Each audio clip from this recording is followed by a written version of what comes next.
Chapter 285. Yi Dingdang looked at him with a burning gaze and said, "All right, I promise you. Don't worry, seeing that we are old classmates and comrades, I will definitely let them participate in the fellowship party. Then I will thank you on behalf of my 3 roommates." Tang Zheng said with a smile. Yi Dingdang smiled and had an idea. She blinked and said, "Since I've already promised you, then you should also display the spirit of helping others. Look at me. Why don't you send me back to my dorm?" Tang Zheng saw that she was leaning on a cane, and it was indeed difficult for her to move. Moreover, she had just agreed to the fellowship party, so it was not good to refuse.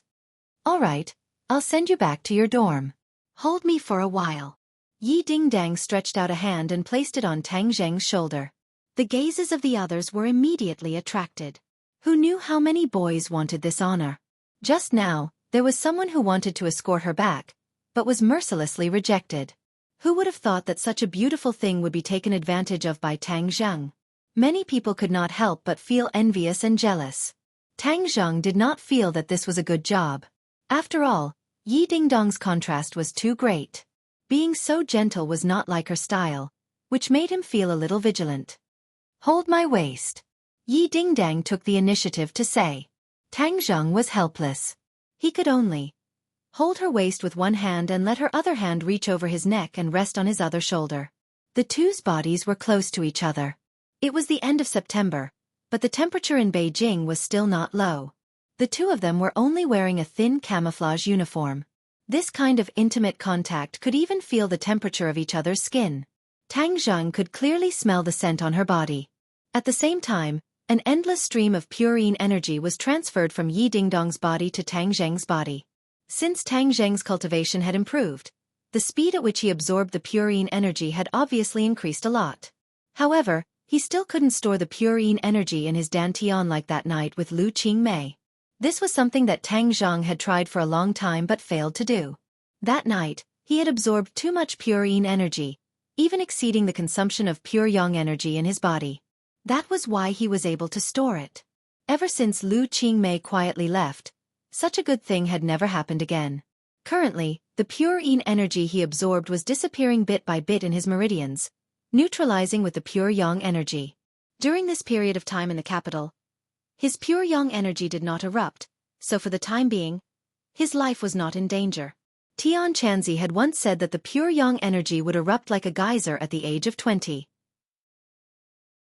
That was the most dangerous time, which meant that he still had more than a year to accumulate enough purine energy to deal with the crisis at that time. The current situation was obviously not good. The purine energy could only neutralize the pure yang energy in his body. If his cultivation increased, he would need even more purine energy. He inadvertently glanced at Yi Dingdang, thinking that if Tian Chanzi was here, he would definitely encourage him to immediately take down Yi Dingdang.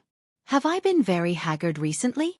Yi Dingdang saw him look at her and quickly asked. "No, why do you say that?" Tang Zheng was confused. Yi Dingdang curled her lips and said, "You don't mean what you say. Even I can see it. Compared to before, you are much more haggard. Even walking this little bit is tiring. If you're tired, then rest." Tang Zheng said, "I want to go back to the dormitory to rest." Yi Dingdang had a flash of inspiration and said, "Why don't you carry me? This way I can go back to the dormitory earlier." "Carry you?" Tang Zheng found it hard to believe that Yi Dingdang would take the initiative to make this suggestion. What's wrong with carrying an injured classmate? This. Tang Zheng hesitated for a moment. "Fine, I'll carry you. You're a woman and you're not afraid. If I'm a man and I'm afraid, then wouldn't I be a joke?" So he squatted down and said, "Come on up." Yi Dingdong's lips curved into a smile. Her hands hooked around his neck, and her whole body lay on his back. Tang Zheng felt a soft body immediately come into close contact with his back. The breathtaking elasticity made his heart sway. "This taste seems pretty good. Pick up my crutches and let's go." Yi Dingdang excitedly patted his shoulder and said. She didn't feel embarrassed lying on his back at all. After all, the two of them had already experienced the awkward and ambiguous scene in the bathroom. Yi Dingdong's mental endurance had also been trained. Moreover, her impression of Tang Zheng had also undergone a drastic change. In short, Yi Dingdang was actually a decisive girl who dared to love and hate. The problems that she had been struggling with in the past were no longer problems. Tang Zheng was the hero in her heart. Tang Zheng carried her on his back. His left hand held the crutches, and his right hand hugged her springy butt to prevent her from sliding down. This scene really shocked everyone. The members of room 502 were dumbstruck. It was as if they had been immobilized. They only came back to their senses when they saw the two of them disappear. Sinosaurus shouted, "Damn, Lao San is the awesome one. Is this called hugging a beauty?" Wang Shiji shook his head and said seriously, "This is called carrying a beauty back." Zhou Yan hurriedly nodded his head. "Not only is Ol San skilled, even I am ashamed of my ability to pick up girls." Our archaeology department has been silent for so many years, and finally, an awesome person has appeared. When Ol San comes back, we have to ask him for advice on a few moves. When the fellowship party comes back, we can use these 18 kinds of martial arts to take down the beauty. Sinosaurus clenched his fists and said solemnly. Zhou Yan and Wang Shiji nodded their heads at the same time. What Lao Er said is true. Tang Zheng carried Yi Dingdang across half of the campus before arriving at the female dormitory. Along the way, he had gained a lot of attention. Of course, if he was carrying an average-looking girl on his back, he wouldn't have such a high number of people turning their heads. The key was that Yi Dingdang was simply too beautiful, and also very famous. The photo of Yi Dingdang speaking on behalf of the freshmen had already spread throughout the Yenqing University's forum. The Yenqing University's forum was much more famous than the Pangcheng International School's forum, and there were a lot of visitors. Every year, the photos of the beautiful female freshmen would be uploaded to the forum, and this year, Yi Dingdang was the only one who stood out. Her beauty was impeccable, and the key was that the valiant and heroic spirit of wearing the military uniform was something that no one else could compare to. Although Ding Xiaofan was also very beautiful, it was the beauty of a small family, and could not be compared to Yi Dingdang. After a month of fermenting, all the students in the school had an impression of Yi Dingdang, especially those seniors. All of them were rubbing their fists and rubbing their palms, wanting to use their own plan to chase after the beauty and take Yi Dingdang into their arms. Unexpectedly, before they could even make a move, Yi Dingdang was actually carried around the campus by a brat. This gave them a tragic feeling of dying before they could even succeed. Yi Dingdang enjoyed those complicated gazes, and snickered. Seeing Tang Zheng struggling to move forward, he couldn't help but feel a sweet taste in his heart. This feeling was so good. This kind of sunlight was so good. This kind of campus life was so good. However, Tang Zheng did not feel good. Even though he was thick-skinned, he was still distracted by those pairs of eyes that wanted to swallow him alive. Especially when they arrived at the female dormitory, the dormitory manager's vigilant gaze made him feel even worse. He wanted to put Yi Dingdang down, but she stopped him. What are you doing? I'm already at your dormitory. Then let's go upstairs. Tang Zheng was shocked. Ah, we still have to go upstairs? Of course, it's not convenient for me to go upstairs. It's very troublesome for me to go upstairs. Just be a good person and carry me up. Yi Dingdang softly begged. AI, who told Tang Zheng to be a guy who was amenable to coaxing but not coercion. Seeing that they were old classmates, he had to help. Stop. Seeing Tang Zheng walk into the dormitory hall, the dormitory manager immediately came out with her hands on her hips and glared at him. This was her territory. No matter how capable Tang Zheng was, he had to be restrained by her. What are you doing? The dormitory manager sternly asked. Sending her upstairs. Tang Zheng replied. Female dormitory. Boys are not allowed in. Can't you see? The dormitory manager pointed at the sign in the hall. I see, but she's injured so it's not convenient for her to walk. Look, isn't there a crutch here? Tang Zheng quickly raised the crutch and explained. The dormitory manager's eyes were sharp, so of course she saw the crutch. Seeing that he answered so fluently and with a calm expression, she couldn't help but have a good impression of him. She said, but the female dormitory does not allow boys to go up. This is the rule. How can I break the rule for you? Tang Zheng was helpless. He could only say to Yi Dingdang, then I can only send you up to here. Yi Dingdang would not give up just like that as she hurriedly squeezed out a sickly smile towards the auntie and weakly said, Auntie, just let him carry me up. I really can't walk anymore. Is he your boyfriend? No. Tang Zheng quickly denied. If he's not my boyfriend, how can I let you go up? The dormitory manager firmly said. Yes, he is my boyfriend. He's just too embarrassed to admit it. Yi Dingdang quickly explained. The dormitory manager majestically nodded. Oh, since he's your boyfriend, then I can let you go up. But remember, you must come down quickly. Thank you, Auntie. Yi Dingdang was overjoyed. Tang Zheng was confused. Why did he have this privilege just because he admitted to being her boyfriend?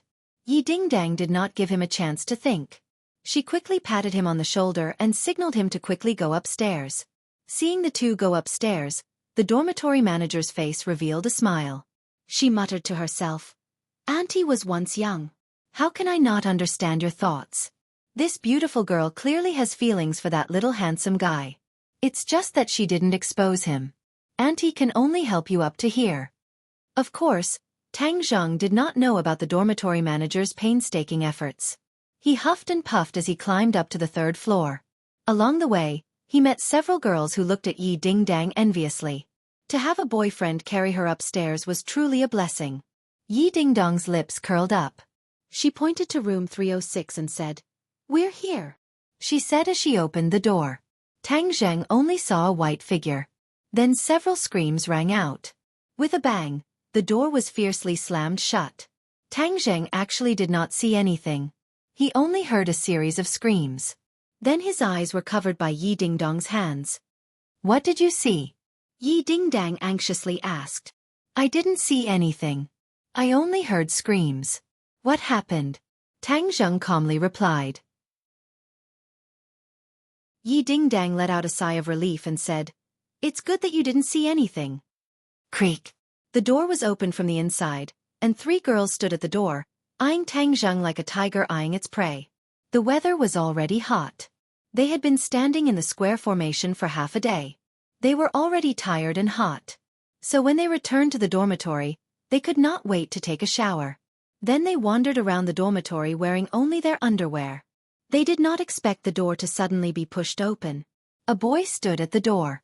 This almost scared the 3 girls out of their wits. Where did this boy come from in the girls' dormitory? Could it be a pervert?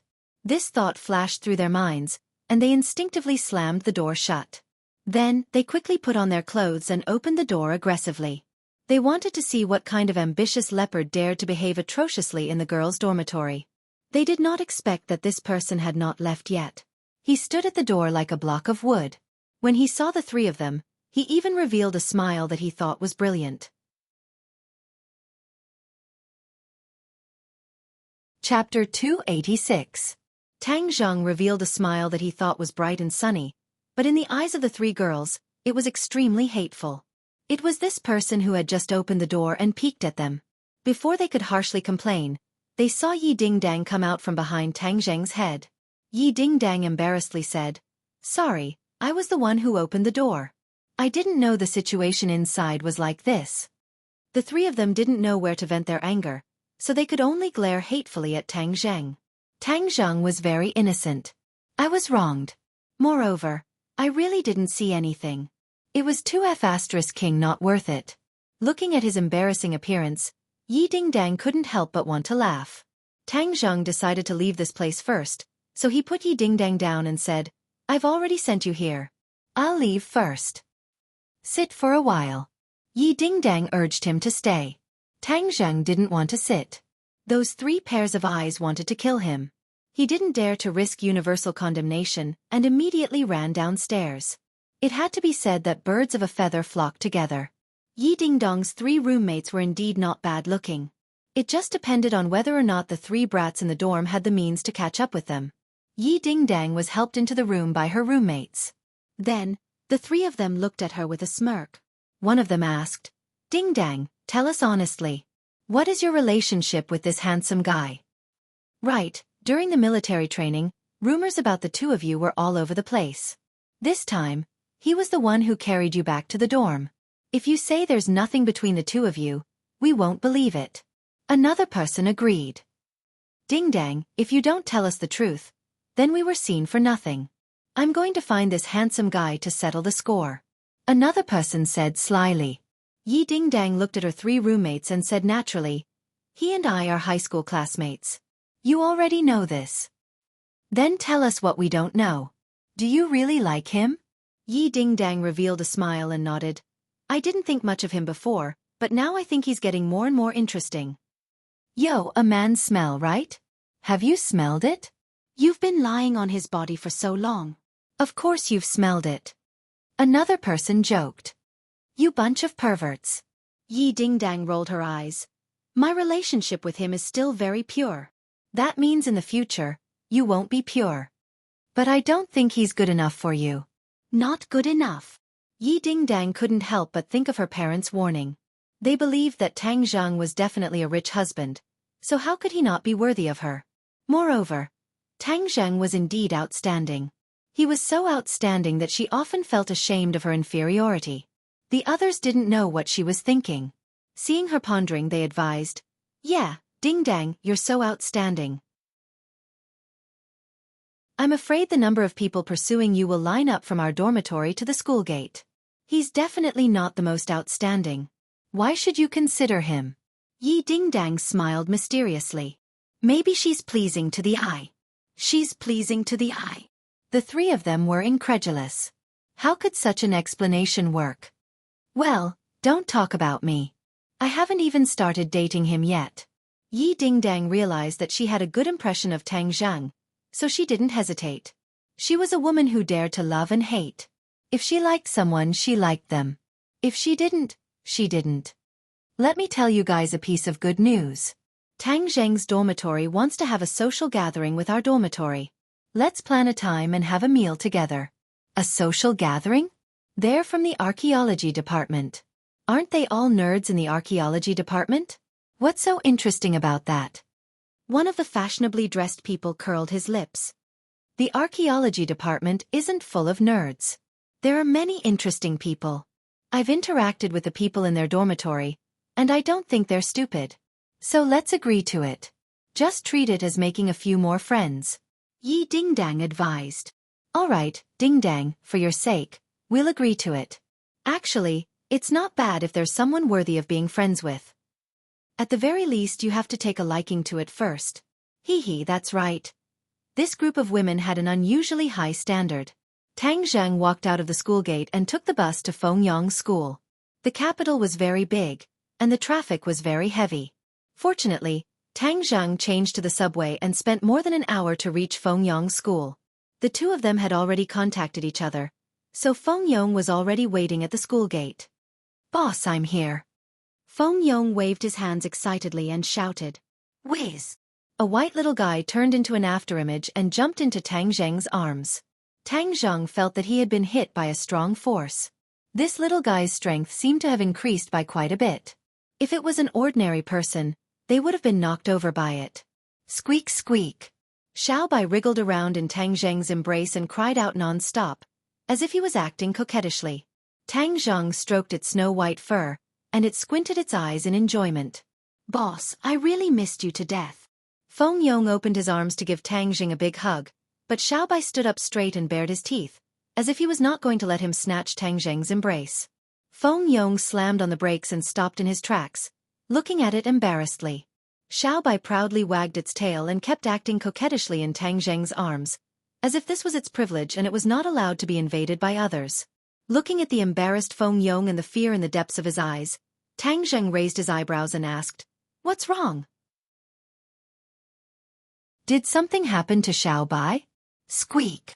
Xiaobai seemed to understand Tang Zheng's words and shouted at Fengyang, as if he wanted to stop him from complaining. Seeing this, Tang Zheng quickly patted its head and reprimanded, "You dare to threaten others? You've really grown up, haven't you?" Little White hung its head dejectedly as it laid in Tang Zheng's embrace, looking like a little wife who had been wronged as it resentfully looked at him. Looking at its mischievous appearance, Tang Zheng could not help but want to laugh, but he still asked Fengyang what this little guy had done.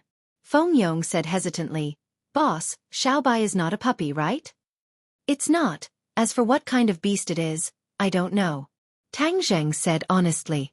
Fengyang licked his lips and said, "Boss, it can breathe fire, did you know that?" Tang Zheng nodded. Fengyang patted his chest with lingering fear and said, Boss, so you knew. I thought you didn't know. Xiaobai is too amazing. You don't know that day. It turned out that one day Feng Yong encountered a robbery. Feng Yong was originally a martial artist, so of course he was not afraid. He was prepared to show off his skills, but Xiaobai was a step ahead. It opened its little mouth and spat out a flame, setting a few robbers on fire. They screamed and fled, leaving Feng Yong dumbfounded. From then on, Feng Yong carefully looked at Xiaobai, afraid that it would spit out fire if it was unhappy. Fortunately, this situation did not happen again, but he was a little scared of this little fire-breathing monster. Boss, at that time those robbers not only said they wanted to rob me, they also wanted to catch Xiaobai and stew it. I think this sentence angered it. Feng Yong repeatedly recalled the scene at that time. When they first met the robbers, Xiaobai did not have any reaction. Instead it looked like it was watching a good show. Later when the robbers said this sentence, Xiaobai bared its teeth and spat out fire without hesitation. So Feng Yong thought so. Tang Zhang understood Xiaobai's temper. The little guy did not like people challenging its dignity, not to mention wanting to stew it and eat it. It would be strange if it did not get angry. Not chasing after them and burning them to ashes was already a great effort to restrain itself. Tang Zhang stroked Xiaobai's head and said, "Those people only have themselves to blame, but you have to be careful in the future. Don't spit fire, okay?" Ji. Xiaobai nodded, jumped up and climbed onto Tang Zhang's shoulder, hugging his head. Feng Yong stuck out his tongue and said, "Boss, where did you find Xiaobai? It's so awesome. This is completely a mythical beast from the legends." Xiaobai understood his praise and proudly raised its head. "The last time I went out to travel, I accidentally found it. It took me a lot of effort," Tang Zhang said with emotion. Feng Yong said enviously, "I used to think that those legends were fake, but now it seems that they may be true. In the future I can't do blasphemous things." Saying this he looked at the sky, as if he was afraid that the gods would blame him. Tang Zhang now only knew of the existence of cultivators. As for whether or not the gods existed, he did not know. The next time he saw Tian Chanzi, he could ask this question. However, he did not plan to continue this topic. For the time being, he did not plan to tell Feng Yong about the cultivators.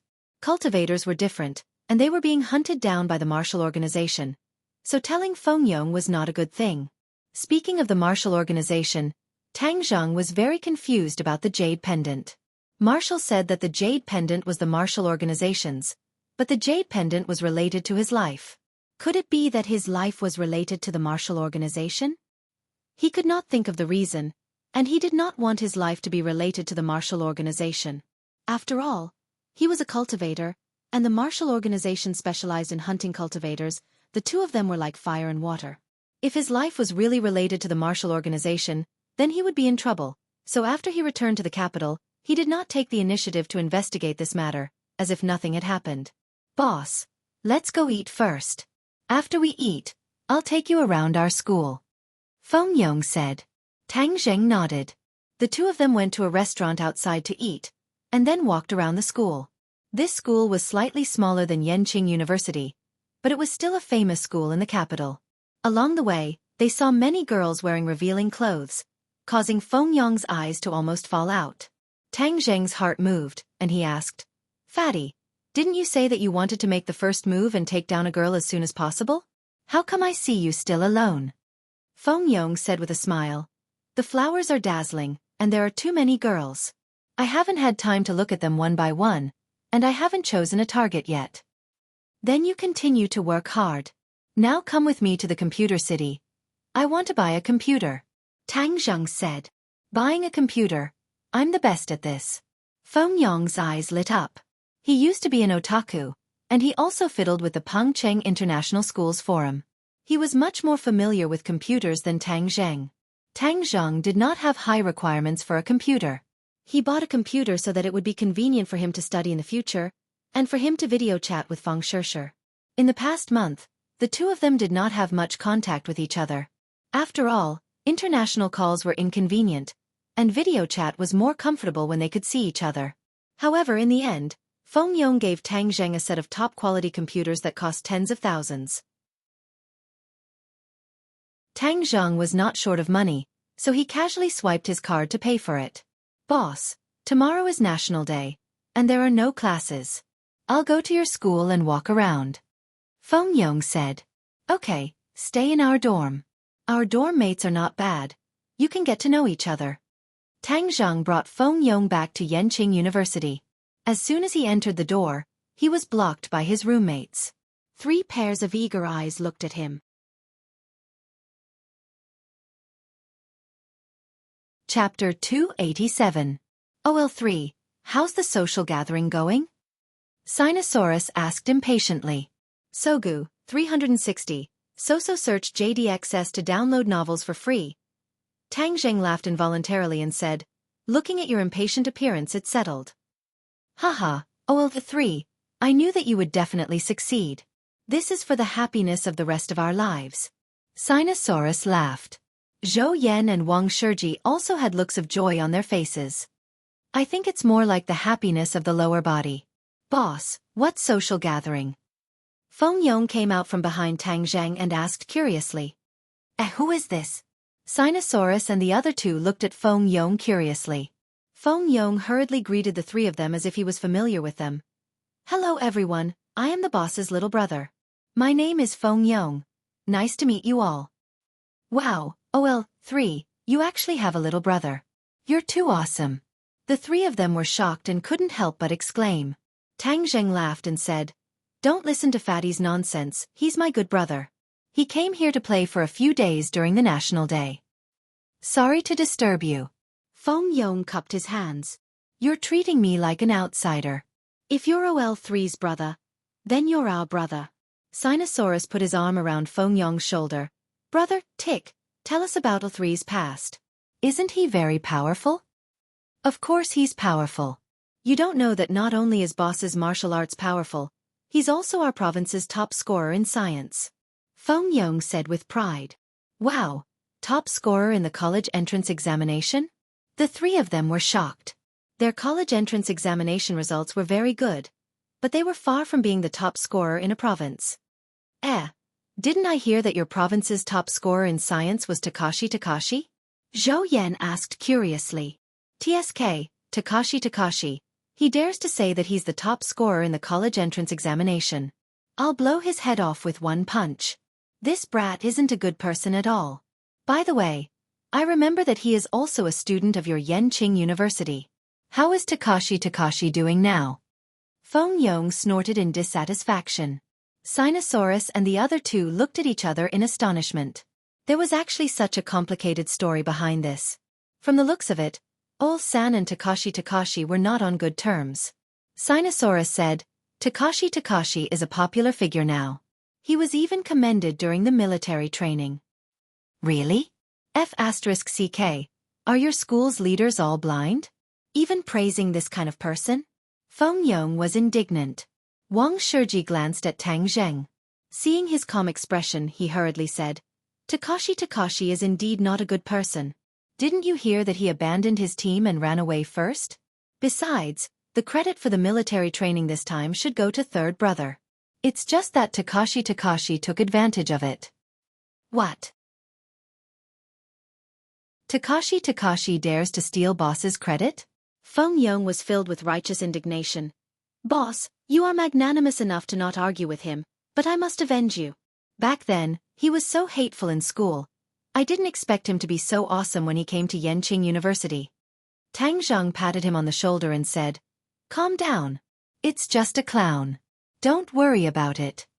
Sinosaurus and the other 2 did not say anything else. However, they were even more curious about Tang Zheng's past. Just how awesome was he in high school? Tang Zheng comforted Feng Yong, then used the matter of the fellowship to change the topic. The few of them discussed when to hold this fellowship party. Zhou Yan suggested, Of course, the sooner the better. Tomorrow is National Day, and everyone is free. Why don't we have lunch together tomorrow, and then we can stroll around in the afternoon. If we like each other, we can take advantage of the next few days of vacation to go sightseeing and improve our relationship. Wang Shiji and Sinosaurus nodded in agreement. Boss, can I go with you? I also want to see the beauties in your school. Feng Yong volunteered. Of course. Before Tang Zheng could say anything, Sinosaurus had already said, We are all brothers. Of course, we will share our joys and sorrows. I just don't know how the quality of the girls in Yi Ding Dong's dormitory is. The quality is very good. Tang Zhang recalled the appearance of the three girls and said, "Really? Third brother, you've seen them?" "Yes, I saw them when I sent Ding Dang back to the dormitory." "Wow, you actually went into the girls' dormitory. How was it inside? Were there many tempting things?" Sinosaurus asked impatiently. "There's no such thing as what you think. I just wandered around the door." Sigh. "One day I'll take the opportunity to sneak into the girls' dormitory and take a look," Sinosaurus said longingly.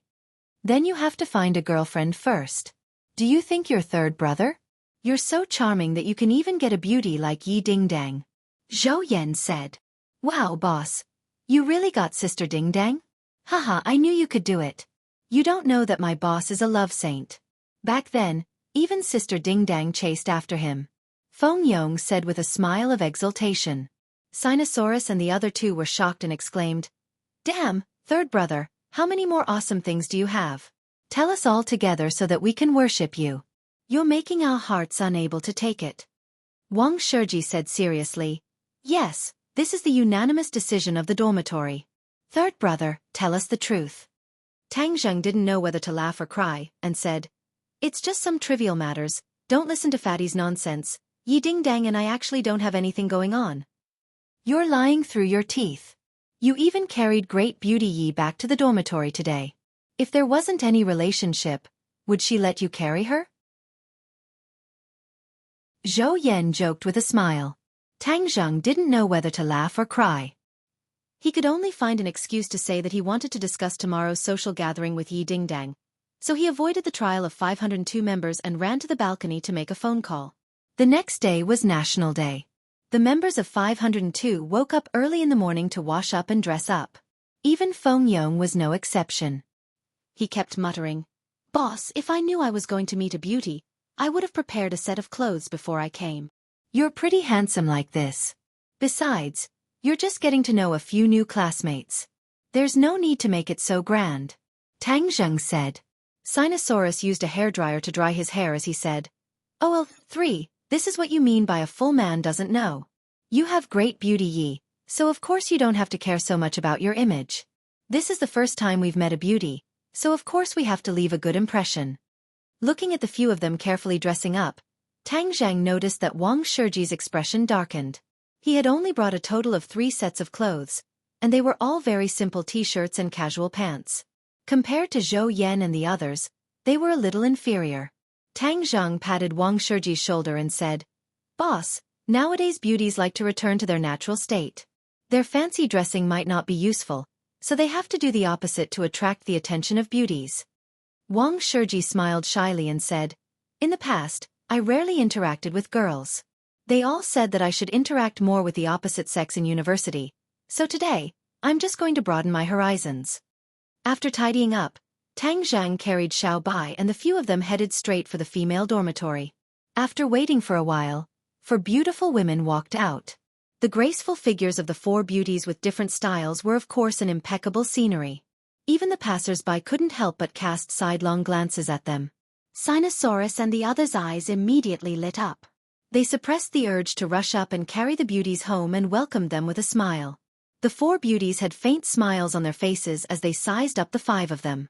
Without a doubt, if it weren't for Yi Ding Dang, they wouldn't have agreed to this social gathering. Seeing that these people weren't crooked, they felt relieved. Yi Ding Dang continued to lean on her walking stick, but her charm did not diminish. Amidst her valiance, there was a trace of gentleness, making her even more attractive. She saw Feng Yong at a glance and greeted him. "Feng Yong, why are you here?" "I'm here to see boss. I heard that you guys are having a social gathering. Of course, I won't let go of this opportunity to get to know the beauties," Feng Yong said without any stage fright. Tang Zheng couldn't help but look at him. This brat had improved quite a bit in the past month. In the past, his personality was somewhat similar to Wang Shiji. However, ever since he met Tang Zheng, he had changed bit by bit. Right now, he was completely reborn. "Oh, the beauties are all here. Let's see if you have the ability to capture their hearts," Yi Ding Dang said with a smile. "Let me introduce the members of our dormitory." The 3 beauties were Lu Xian, Li Fengfei, and Hao Dan.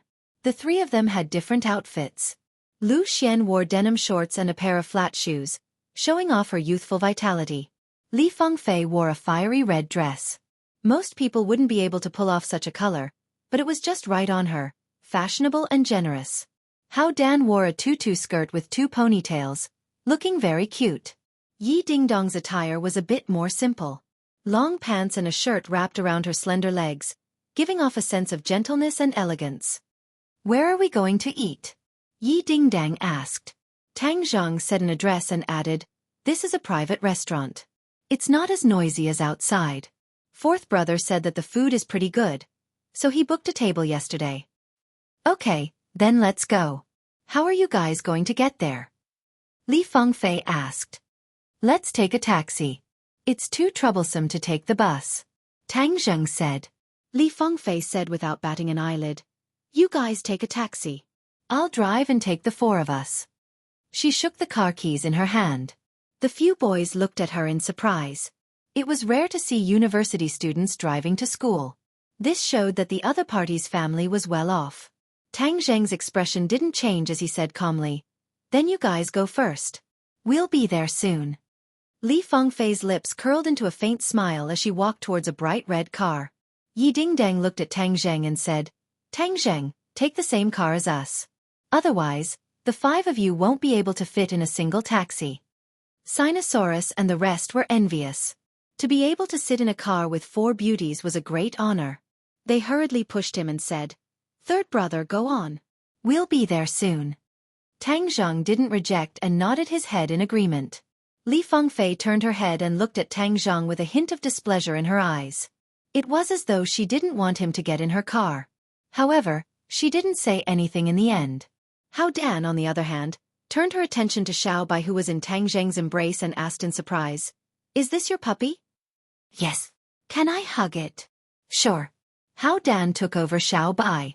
Xiao Bai cried out and wriggled in her embrace. Tang Zheng could clearly see the little fellow's claws directly lying on her chest. Tang Zheng really wanted to roll his eyes. This little fellow was definitely a pervert. He actually knew how to take advantage of a woman. Hao Dan, on the other hand, didn't notice this point at all and kept giggling. The few of them got on the car. Tang Zheng sat in the back seat next to Yi Dingdang.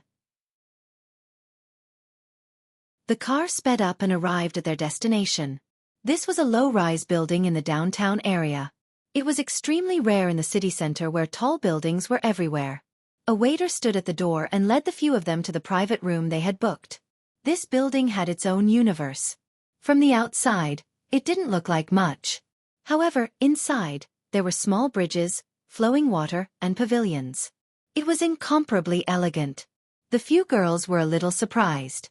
They originally thought that this so-called private restaurant was just a gimmick. After all, a small restaurant in a residential area dared to call itself a private restaurant. However, the restaurant in front of them was obviously not of that level. Furthermore, the level was not low. Even Tang Zheng was a little curious. The private restaurant that fourth brother booked was actually so high-end. Before the few of them could digest this surprise, suddenly, a huge figure rushed out from the end of the corridor. It roared and rushed towards the few of them.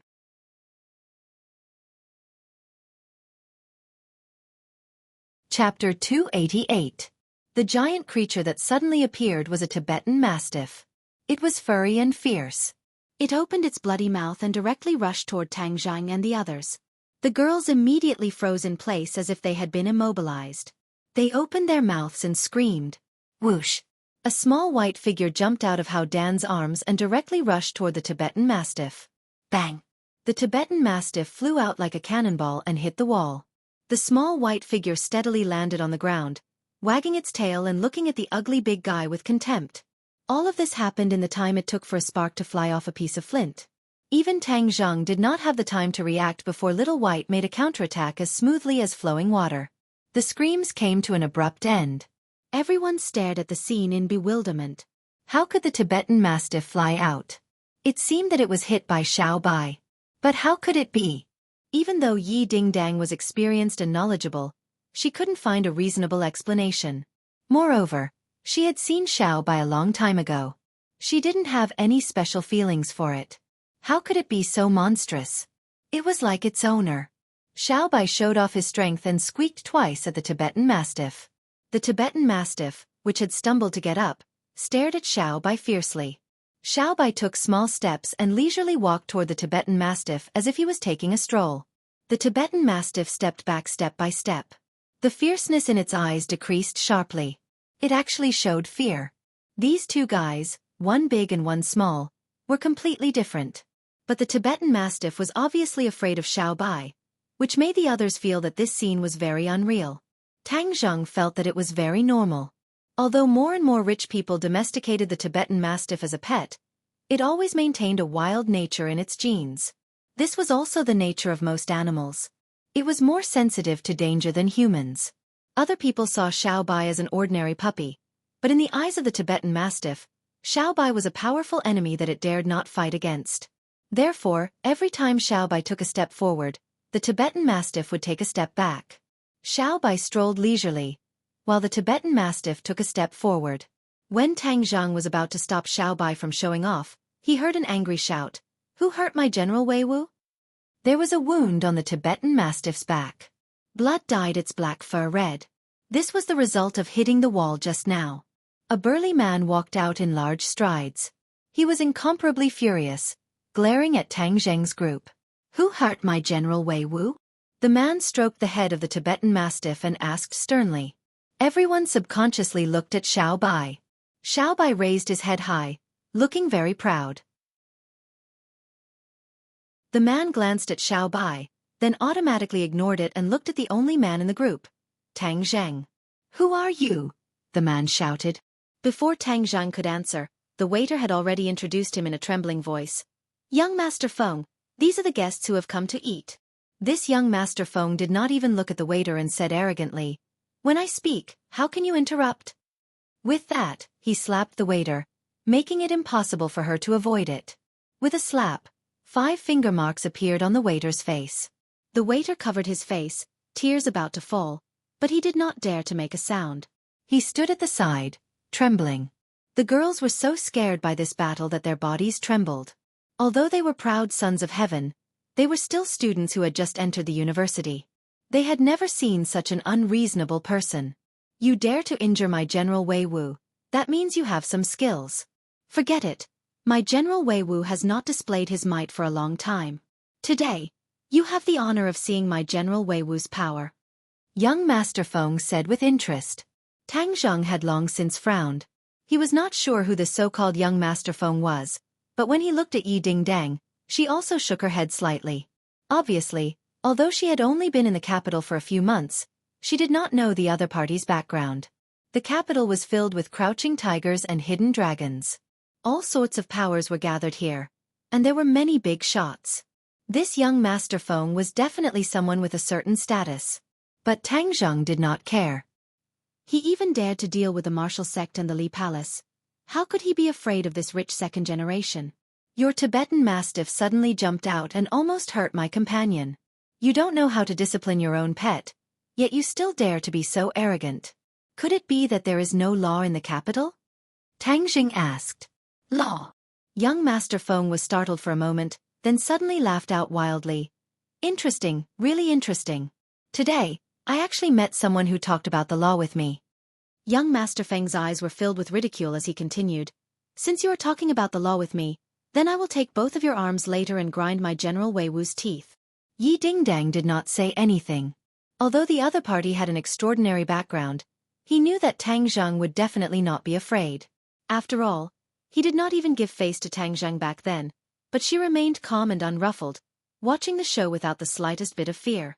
However, the other 3 people were not as bold as her. They looked at each other with ugly expressions. Even Li Fengfei's face was pale white. Didn't they just come for a meal? How could they have thought that they would encounter such a big problem? What should he do now? The other party's background was not small, and he even had such a ferocious beast. They were just ordinary students. How could they be his match? This Tang Zheng was really something. What was there to show off for? At most, he would just apologize and apologize. Wasn't he courting death by being so unreasonable to a big shot? Li Fengfei was already thinking about it. If things got out of hand later, she would have no choice but to call her family for help. Li Fengfei was a native of the capital.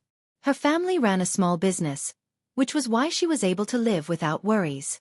However, she wasn't sure if her family's relationship would be able to settle the matter in front of her. She couldn't help but feel a little regretful. If he had known earlier, he wouldn't have come to this kind of social gathering. He didn't expect to fall into such a stalemate. Tang Zheng's heart was slightly angered as this person was truly unreasonable. Not only did he allow his Tibetan Mastiff to act recklessly, he even wanted to take his 2 arms. His appetite was truly not ordinary. "All right, my arm is right here. If you have the ability, then come and take it. However, let me remind you, I'm afraid your 2 arms will suffer a little today."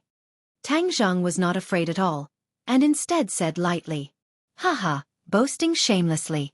I've lived for more than 20 years, and this is the most ridiculous joke I've ever heard. Since you don't know what's good for you, then I'll fulfill your wish. General Wei Wu, go." Child Feng pushed the Tibetan Mastiff forward, and the Tibetan Mastiff took a few steps forward. Tang Zheng did not move at all, while Yi Dingdong's eyes lit up, while the other 3 girls trembled and almost screamed out loud. They were so afraid that they covered their eyes, as if they did not dare to look at the bloody scene that was about to unfold. "Xixi!" Xiao Bai suddenly shouted at the Tibetan Mastiff, causing it to immediately stop in its tracks. Its eyes revealed a deep sense of fear, and with a low growl, it leaped up and jumped up.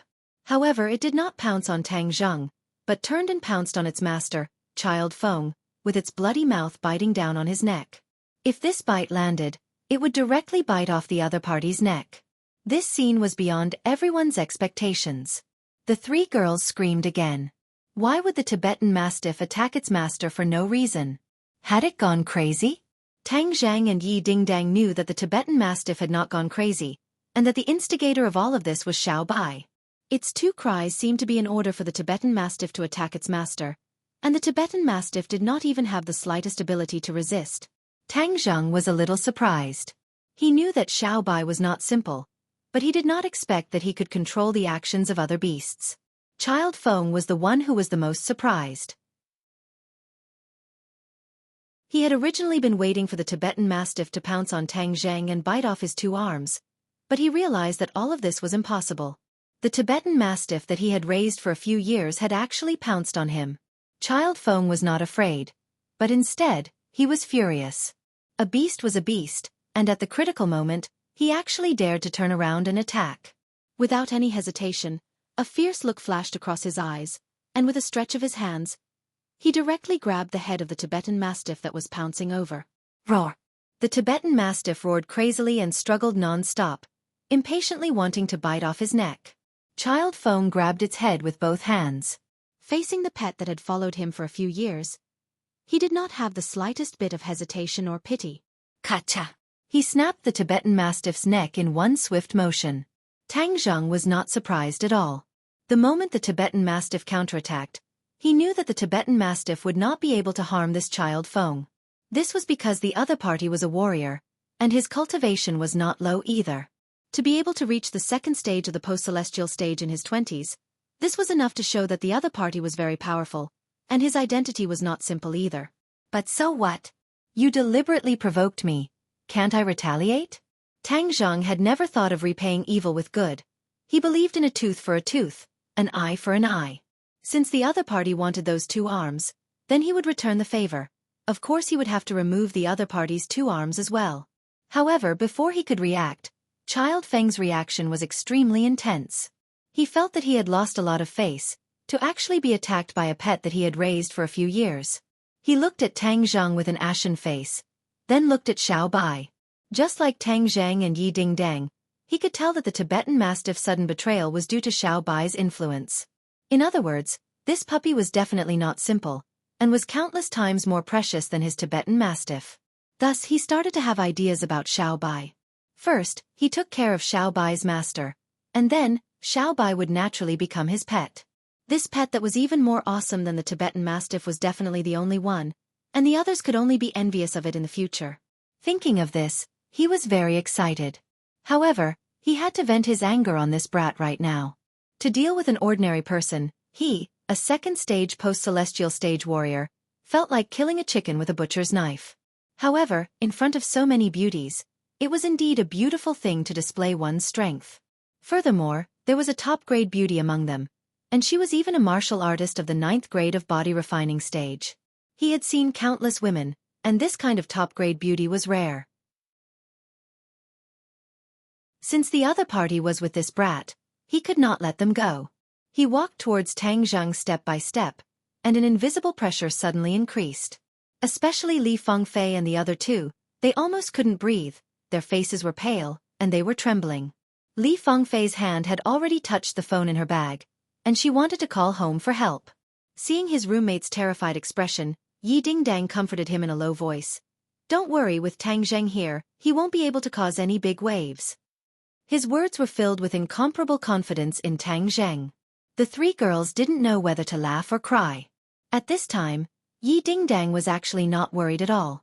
Her heart was simply too big. Moreover, the other party's identity was illustrious. Offending such a person would not be a good thing. Before they could even think about it, Child Feng had already walked in front of Tang Zheng. Tang Zheng stood in front of the girls like a sturdy city wall. His tall and straight back seemed to give people a sense of security. As their eyes met, Tang Zheng's eyes gradually narrowed.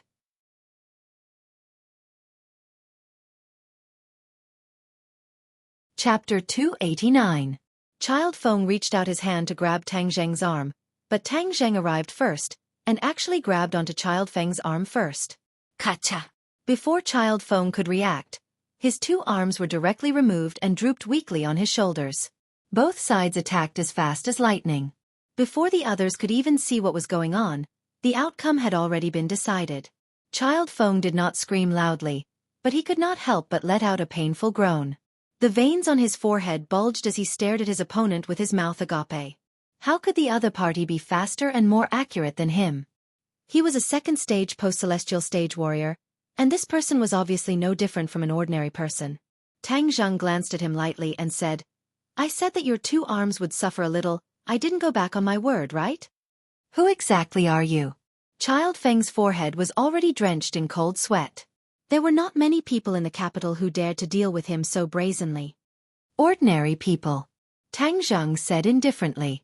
How could an ordinary person be possible? Child Feng would not believe it even if he was beaten to death, but there had never been such a fierce person in the capital. Could it be that he was a dragon crossing the river? The water in the capital was so deep, yet a dragon crossing the river dared to be so unbridled. Other than having something to rely on, it was because he was an idiot. However, Child Feng did not know that Tang Zheng's reliance was not on anyone else, but himself. Although the identity of a cultivator was different, it made him very confident. No matter what identity the other party had, he would not be afraid of anyone who dared to provoke him. Therefore, he did not care about the identity of this Child Feng at all and directly attacked. Seeing Tang Zheng's clean and efficient attack, Yi Dingdong's eyes lit up. This person's strength was not low, but Tang Zheng had removed both of his arms so quickly. Firstly, it meant that he had underestimated his opponent, and secondly, it was because Tang Zheng's strength was indeed extraordinary. The other three people's thoughts were much more complicated. Li Fengfei had just pressed a few numbers, but he had no choice but to stop and look at Tang Zheng and Child Feng in disbelief. It seemed that Tang Zheng had won. However, she wasn't happy because she knew that the grudge between the two of them would really be formed, and the consequences would be unimaginable. Hao Dan and Lu Xian, on the other hand, were scared stiff by this terrifying scene. Their legs went soft and they almost fell to the ground. Luckily, Yi Dingdong's eyes were sharp and her hands were fast as she supported the two. Her eyebrows danced as she said, "How is it? I said that Tang Zheng would be fine, right?" The three of them didn't know whether to laugh or cry. They had a new understanding of their roommate.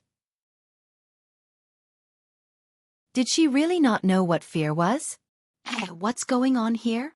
Suddenly, a woman walked out. "Child Feng, how did your General Wei Wu die? What's up with your arms?"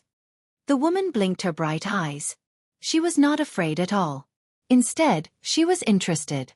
This woman was in her 30s and had the charm of a young married woman. Her every frown and smile revealed a soul-stirring charm. The charm of Yi Dingdang and the others was overshadowed by her mature charm. Child Feng endured the pain and asked with an ashen face, "Boss Li, who exactly is this kid?" This young woman was the owner of this private restaurant, Li Hongqing. Her beautiful eyes swept across Tang Zheng's body, then paused on Yi Dingdong's face. Her face revealed a look of surprise as she said, "Child Feng, of course they are our customers." "Who is this brat?" "Hee, I don't know about that. Child Feng, it's impossible for me to know every customer who comes to our restaurant like the back of my hand," Li Hongqing said with a sweet smile. "Boss Li, you don't mean what you say. Who doesn't know that this private restaurant is not something that ordinary people can enter?" Tang Zheng's head moved. This was the place that fourth bro had booked to eat. He originally thought that it was just an ordinary restaurant, but he didn't expect that there would be so many unusual things. Immediately, he became curious about Zhou Yan. Thinking back to his parents' appearances, he didn't find anything out of the ordinary. However, who didn't have secrets? Therefore, he wouldn't go and get to the bottom of it.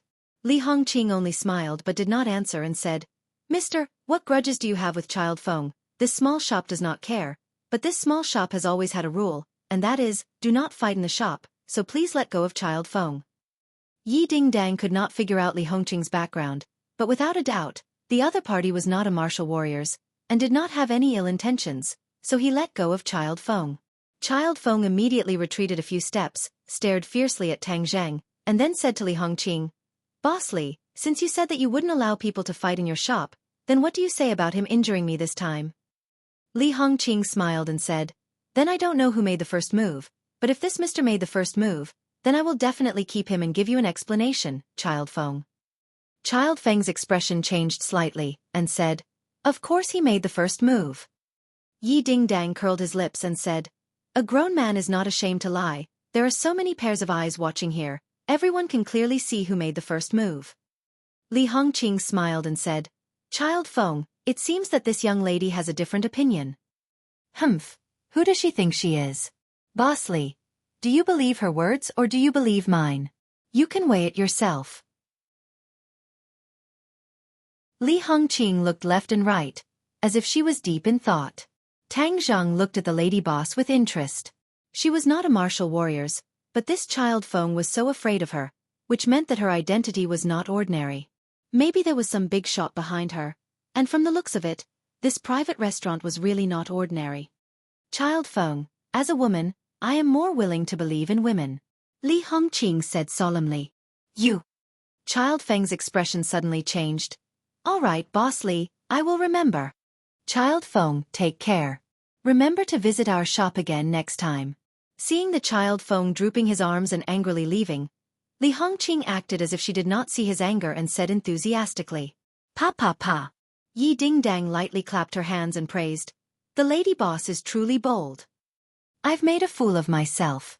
You're here to take care of my business, but you've been disturbed by this unpleasant matter. I'm really sorry. Today's meal is on the house. Consider it my apology."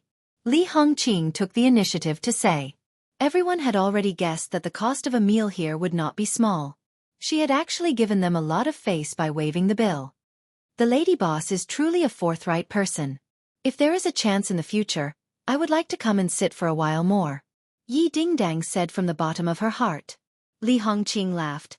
"Welcome, a beauty like Miss is pleasing to the eye just by looking at her. I also hope to benefit from your light. Why is it so lively?" Suddenly, Sinosaurus's voice sounded, and the follow-up troops arrived. Zhou Yan asked, "Why are you all standing here and not going to the private room?" Li Hongqing looked at the few of them and said with a smile, "Welcome, everyone. I am the boss here. I will bring you to the private room." "Boss." A strange look flashed across Zhou Yan's face, but it instantly returned to normal. Li Hongqing looked deeply at Zhou Yan, then brought the few of them to the private room. Before leaving, she looked at Tang Zheng thoughtfully. Everyone gathered together, and the girls started to talk about what happened just now. Everyone was shocked. They did not expect so many things to happen during a meal. However, when they heard that the lady boss was free of charge, they were extremely excited, especially when Sinosaurus bluntly said that when they came in, they were worried that their wallet would not be full enough and that they would not be able to leave after eating, causing everyone to burst out in laughter. As for the crowd, they were not too surprised by Tang Zheng's clean and efficient attack. After all, they had seen Tang Zheng's massacre of the terrorists, so today's attack was nothing. However, Zhou Yan still advised in a low voice, Lao San, the capital is not like the border area in the west. There are crouching tigers and hidden dragons here, especially this private restaurant. I heard that there are often many rich and noble people patronizing it. Today's child Feng, I'm afraid he won't let this go easily. Different situations call for different measures. Don't you know my habits? Tang Zhang was not afraid in the slightest. Zhou Yan laughed. All three, you are very capable. I was overthinking it. However, I heard that this boss Li is very mysterious. This time she actually took the initiative to entertain you. It is indeed very rare. Tang Zhang looked at Zhou Yan meaningfully. In the past, he had really ignored this fourth brother. He had originally thought that he was just a child of an ordinary official's family, but now it seemed that he had underestimated him. Oh well, this private restaurant is not that easy to book. You have quite a bit of power. Zhou Yan chuckled. Isn't my dad a civil servant?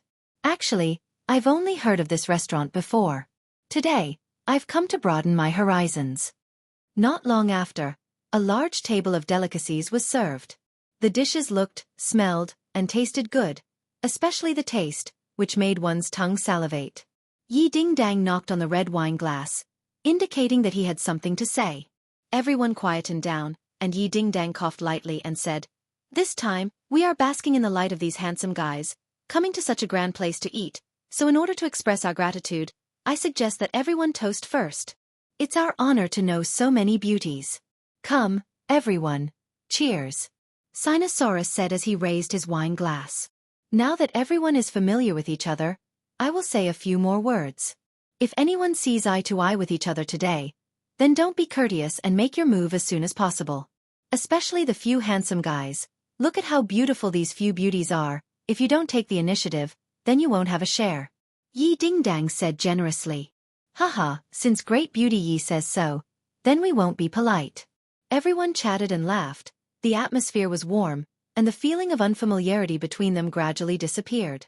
With Feng Yong and Sinosaurus livening up the atmosphere, this meal was truly enjoyable for both the guests and the host. Li Fengfei would look at Zhou Yan from time to time, and the two of them even clinked cups a few times. It seemed that she had taken a liking to Zhou Yan, and Gao Daji seemed to have taken a fancy to Lu Xian. Feng Yong also had some gains, and was actually chatting happily with the cute Hao Dan. Wang Shiji had come with a learning attitude today, and did not lock onto a target, so he was happy and harmonious with everyone. Tang Zhang and Yi Ding-dang clinked glasses a few times, and in the end, Yi Ding-dang directly pushed Feng Yong away and sat beside Tang Zhang, and said in a low voice, That child Feng and Boss Li are definitely not simple. Do you want me to get my father to investigate? Tang Zhang said calmly, There's no need if that child Feng wants to find trouble with me. I believe that he will be the one to regret it in the end. Yo, you're very confident. However, I still have to remind you that the capital is filled with crouching tigers and hidden dragons. It's better to be careful. Tang Zhang muttered to himself for a moment, then said, Then investigate this lady boss. Yi Ding-dang blinked his eyes and joked, Are you interested in this kind of young woman? Tang Zhang didn't know whether to laugh or cry. Don't let your imagination run wild. I just feel that this lady boss is very interesting. Moreover, she favors you a lot, and doesn't pay attention to me. Tang Zhang guessed wrong. It was not that Li Hongqing did not pay attention to him, but that he could not figure out his background. When Li Hongqing returned to his office and understood the cause and effect of the matter, he became especially interested in Tang Zhang.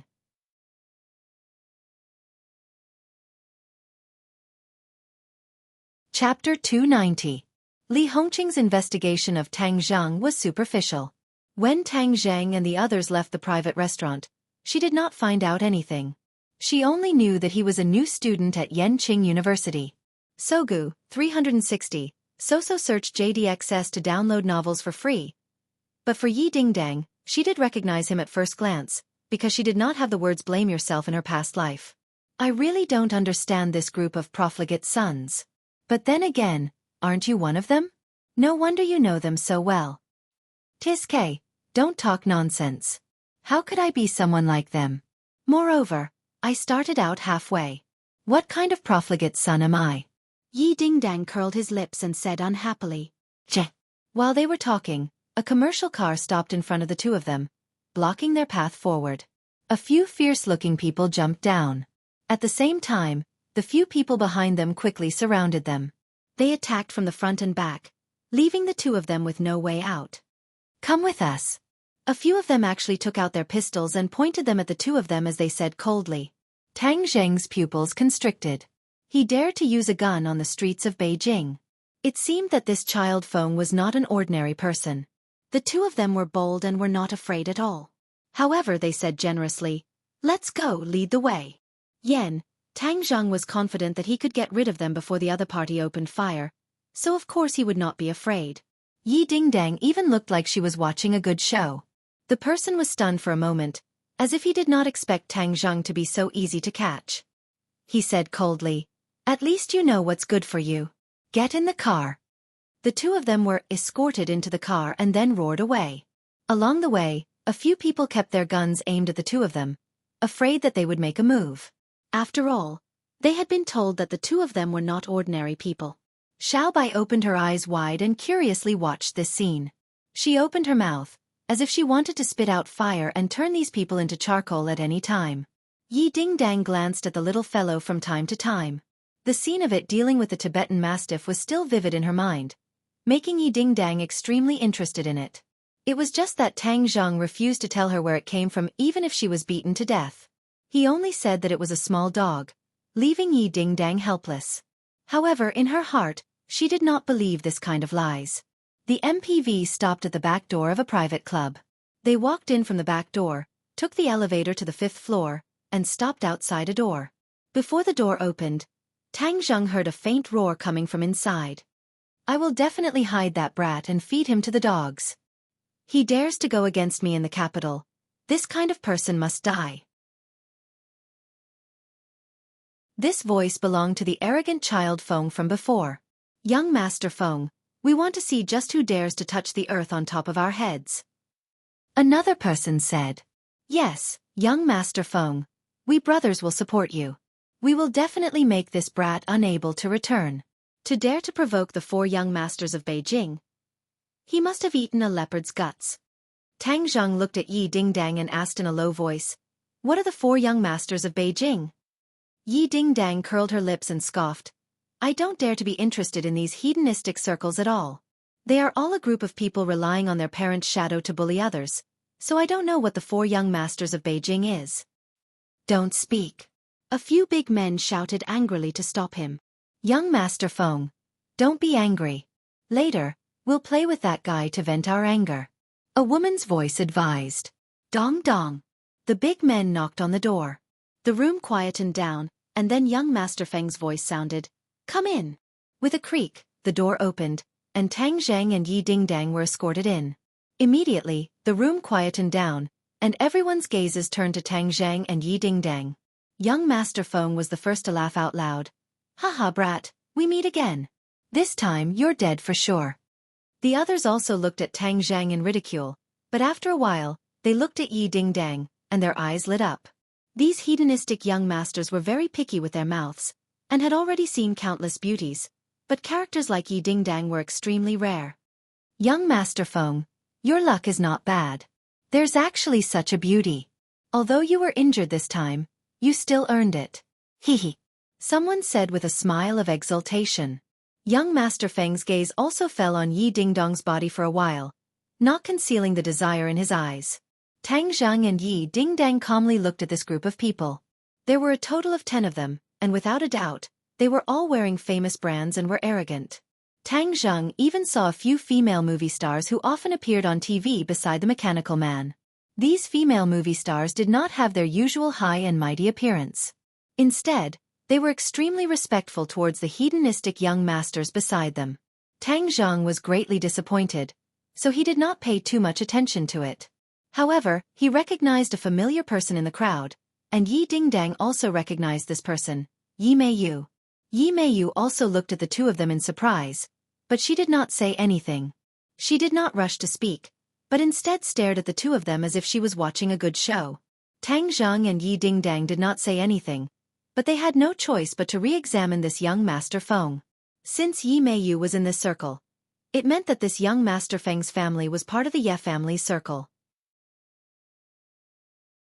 Yi Dingdang did not have much of a sense of identity with the Ye family in the capital, so even if young Master Feng really had something to do with the Ye family, she would pretend that she did not know.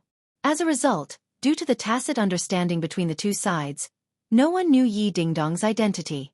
They only looked at this beautiful girl with envy. Tang Zheng looked at young Master Feng without batting an eyelid.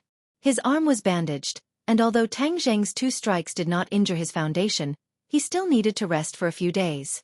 It seems like the lesson from before is not deep enough. You still want to taste something even more painful. Tang Zheng said indifferently. Hearing that, Child Feng said, "Damn, you dare to be so arrogant in our territory? Let me tell you, with that woman Li Hongqing obstructing me earlier, I couldn't do anything to you. Now that you're here, I can kill you in a matter of minutes." "Oh, looks like you're so afraid of Li Hongqing. So you're not that powerful? You're even afraid of an ordinary woman," Tang Zheng said. The expressions of the others were very interesting as they looked at Tang Zheng in disbelief. Young Master Feng finally laughed out loud. "I can finally confirm that you are not some big shot. You actually don't even know Li Hongqing's background, and you dare to come to the capital to fool around. It's not an exaggeration to say that you are an idiot." Tang Zheng was slightly startled.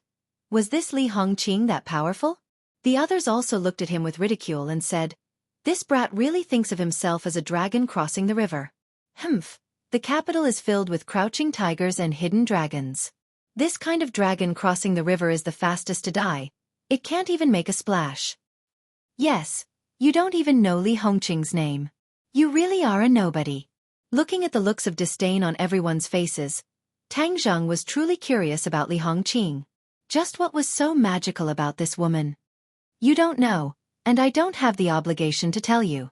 Ask the brats below when you go to hell." Young Master Feng's face revealed a ruthless expression and said sternly, "Break his legs first to prevent him from escaping, then I'll slowly play with him." The few brawny men beside him pulled the trigger without hesitation. Bang bang! 2 bullets directly shot out of the chamber. After the bullets passed through the silencer, they only made a slight sound. Tang Zheng hugged Yi Dingdang, then quickly dodged to the side. His figure flashed, and with a stretch of his hand, he had already grabbed onto the big-sized man's wrist. The pistol flew out of his hand, and Tang Zheng snatched the pistol and pulled the trigger without hesitation. Bang bang! With a series of muffled sounds, a few big men were immediately shot and fell to the ground, crying out miserably. Tang Zheng immediately kicked the pistol away and looked at the crowd with a murderous look. This was the capital. Tang Zheng did not kill them, but the threat of these few big-sized men had been completely removed. He turned the gun and aimed it at young Master Feng. They never thought that Tang Zheng would be able to successfully counterattack under the gun. Young Master Feng was also stunned for a moment. He was a second-stage post-celestial stage martial artist, so it was not easy for him to be invincible in such a close-range battle. Moreover, from the very beginning, he did not place enough importance on Tang Zheng. This was because he thought that the other party's strength was about the same as his, and that he was only lucky to injure him when he was not paying attention. But now the strength that Tang Zheng displayed showed that this was not the case. But as one of the 4 young masters of the capital, how could young Master Feng admit defeat just like that? Before Tang Zheng could even shoot, young Master Feng quickly took a small step back, revealing a person who had been standing behind him the entire time.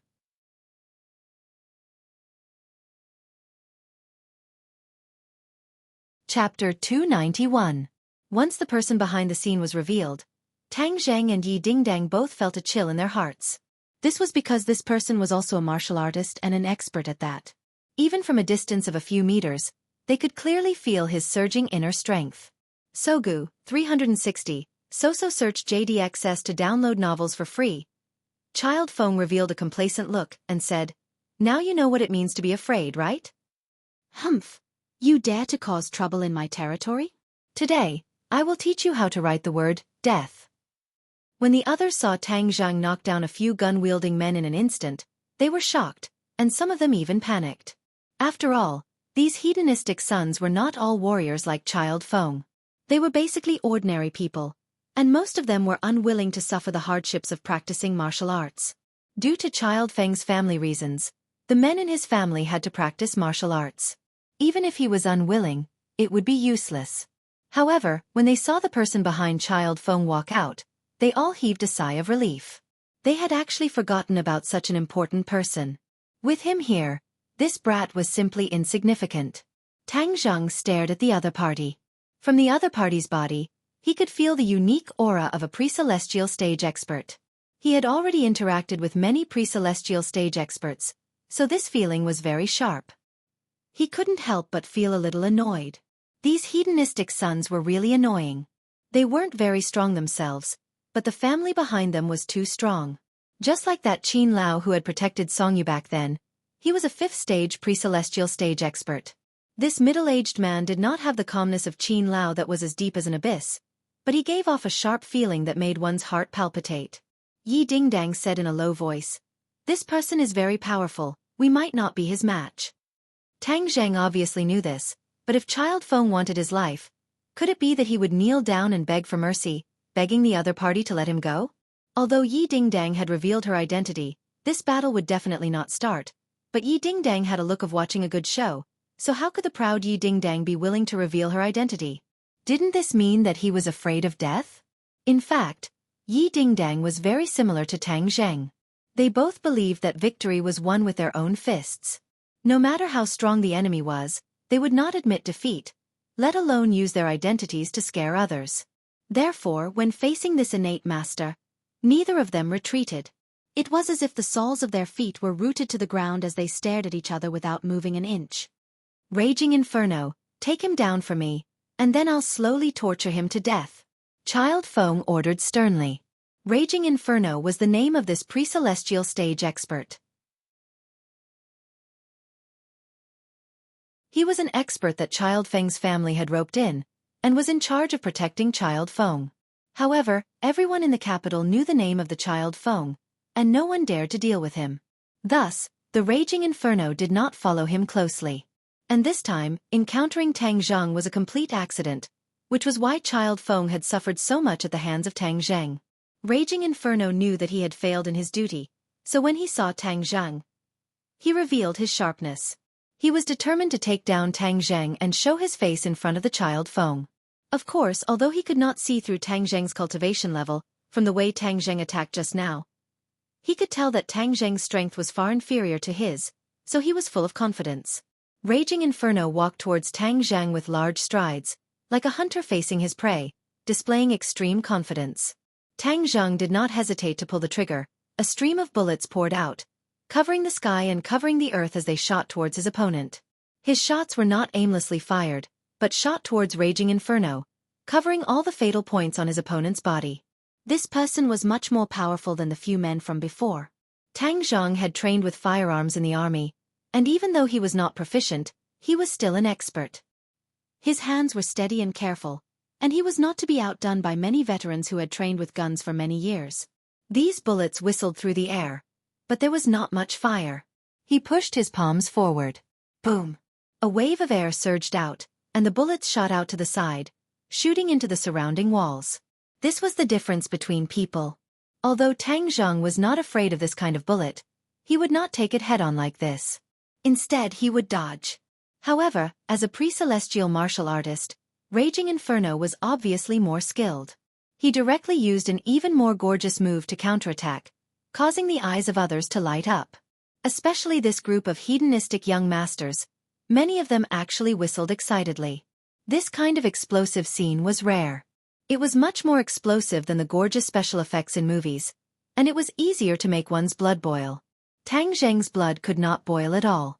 The moment the other party made a move, Tang Zheng was certain that the other party was really a pre-celestial martial artist. Tang Zheng did not think that he was a match for a pre-celestial martial artist, so he took advantage of this gap and retreated without hesitation, directly knocking open the door and retreating into the corridor at the same time as Yi Dingdang. He did not want to escape, but to fight in a wider area. "Protect yourself," Tang Zheng said to Yi Dingdang. Yi Dingdang's expression changed slightly. She nodded and did not say a word as she watched Tang Zheng retreat towards the end of the corridor, while Raging Inferno chased after him relentlessly. The others also rushed out and watched the intense battle without blinking. Yi Meiyu even looked at Yi Dingdang with interest. Originally, she thought that Tang Zheng was an insignificant and poor brat, but now it seemed that this brat actually had some skills, but it was limited to this. After all, Yi Meiyu had never lacked warriors since she was young, so she knew that compared to personal strength, external strength was more important.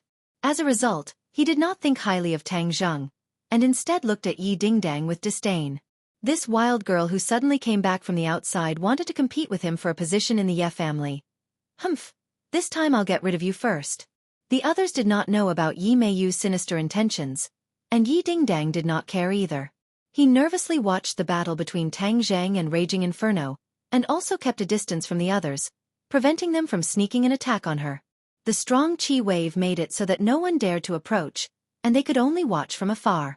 Tang Zheng fought and retreated, and had already retreated to the end of the corridor, and below him was the stairwell. Everyone thought in disdain, a guy who only knew how to run away. I thought he was very powerful. Child Feng's face revealed joy, but also a bit of malevolence. He complacently said to the people beside him, I already said that this brat is nothing to be afraid of. A small river dragon wanting to cause a big wave in the capital is simply wishful thinking. Child Feng is right. Child Feng is one of the 4 young masters of the capital. This brat has eyes but does not recognize Mount Tai. Offending you, Child Feng, is courting death. Someone agreed. Yes, Child Feng. After this battle, your reputation will definitely increase greatly. You might even suppress Yen Lu Yun and become the head of the 4 young masters of the capital. When Child Feng heard the title of the head of the 4 young masters of the capital, his eyes couldn't help but reveal a trace of envy. It was obvious that he had been admiring this title for a long time. Yi Meiyu glanced at Child Feng without leaving a trace, then curled her lips and thought in disdain. You dare to become the head of the 4 young masters of the capital, you really overestimate yourself. Is Yen Lu Yun someone you can stand shoulder to shoulder with? If it wasn't for the fact that Yen Lu Yun already had an engagement, I would have chased after him. How could I have come to hang out with you? Child Feng did not know what Yi Meiyu was thinking, otherwise, he would definitely fly into a rage. Yi Dingdang was standing not far away, and clearly heard this series of flattery. His heart moved, and he was secretly surprised. This Child Feng is actually someone who is as famous as Yen Lu Yun. Could he be someone from the 4 great families of the capital? The 4 great families of the capital were the Yen, Song, Chu, and Yi families, and Yen Lu Yun was a member of the Yen family. If this Child Feng is a member of the 4 great families, could he be a member of the Chu family? Yi Dingdang thought to himself. After coming to the capital, he did not deliberately try to understand the various powers, and these were all news that he would occasionally hear. Amongst them, Yen Liuyun's great name was like thunder to his ears, and was often mentioned. It was said that he was the most outstanding person in the younger generation, even more outstanding than Song Yu, who Yi Xuanji had his eyes on. Furthermore, Yen Lu Yun was extremely legendary. Although his family background was illustrious, his ability was outstanding, and he was talented, the fiancé he found for himself was an ordinary person. This ordinary person was not a natural beauty, and was only slightly above average. However, Yen Lu Yun was deeply fond of her, and had set aside all sorts of difficulties to get engaged to her. This was simply a real-life Cinderella story. Back then, the news of Yen Liuyun's engagement had caused many young ladies of the rich and powerful families to cry until their eyes turned red. Of course, this also made many ordinary girls who heard of this matter envious and jealous. Why didn't such a thing happen to them? Although Yi Dingdang had never seen Yen Lu Yun before, he was filled with admiration for this kind of person. This was a true man with iron bones. This Child Feng still wanted to stand shoulder to shoulder with Yen Lu Yun. It was simply wishful thinking. Humph, for the Chu clan to have such a disciple, it's truly a shame. You still have the nerve to come out and embarrass yourself. Yi Dingdang cursed in his heart, and then looked at Yi Meiyu, and thought. No wonder the capital has a bad impression of her, hanging out with this kind of person. What kind of ghost can there be in the evaluation? This Raging Inferno is still a pre-celestial stage expert. Tang Zheng is definitely not his match. Then what should we do? Could it be that I have to watch him get killed? No, absolutely not. Yi Dingdong's thoughts raced as he thought of a way to deal with this situation. Tang Zheng was also thinking of a way to deal with this situation. He had already received a few moves from his opponent, causing his blood to tremble, and he was almost injured. However, he knew that he could not hold on for too long. Seeing that he had already retreated to the stairwell, and that the other's line of sight was unavoidably blocked, He had an idea and said in a low voice, "Xiaobai, when I take a few more steps back, you will spit fire." Xiaobai had already continued to rage, baring his teeth at the raging inferno. If not for the fact that he remembered Tang Zheng's reminder that he could not casually spit fire, he would have already spat fire at the raging inferno, turning him into a true raging inferno. Now that he had received the order, Xiaobai's blood-red eyes gradually lit up, as if he was staring at his prey, staring at the raging inferno like a tiger eyeing its prey. Tang Zheng retreated along the stairs. The raging inferno was like a maggot in his bones, quickly following him, determined to take down Tang Zheng.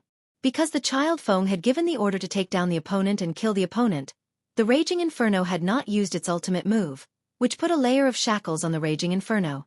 As a result, Tang Zheng fought and retreated, and had persisted for so long without being defeated. If the raging inferno directly used its killing move, then Tang Zheng's situation would be even more dangerous. Tang Zheng glanced at the corridor, and after confirming that no one else could see him, he bellowed, "Fire breath!" Boom! Xiaobai opened her mouth, and a stream of flames immediately shot out, heading straight for the raging inferno. When the raging inferno heard the sound of spitting fire, it did not understand what was going on, and thought that the other party would use some kind of hidden weapon. However, it saw a ray of fire shoot up into the sky, and then he was immediately enveloped by the flames. He turned pale with fright and shouted, anxiously circulating his energy to protect his body. The flames blocked his line of sight, and he did not notice that at some point in time, a bow without an arrow had appeared in Tang Zheng's hand. Tang Zheng pulled the bowstring and released his fingers. Wang!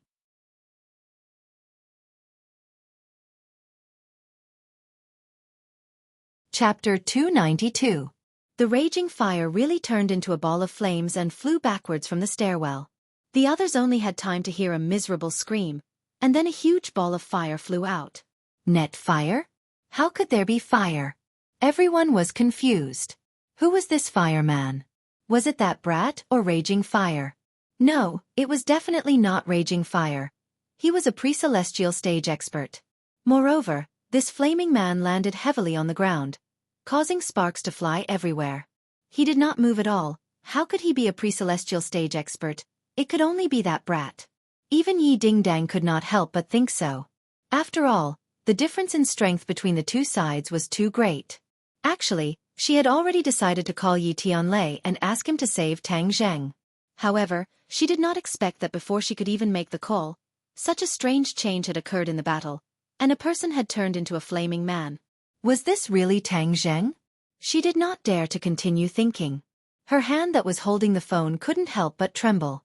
Her eyes instantly turned red, and tears almost flowed out of her eyes. Seeing her on the verge of tears and clenching her teeth, Yi Meiyu's face revealed a look of joy. Haha, this time your little lover has been burned to death. This is great. Who told you, a wild girl, to come back to the capital and fight with me? Because Child Feng and the rest were also overjoyed. Child Feng could not help but shout, "Raging fire, good job!"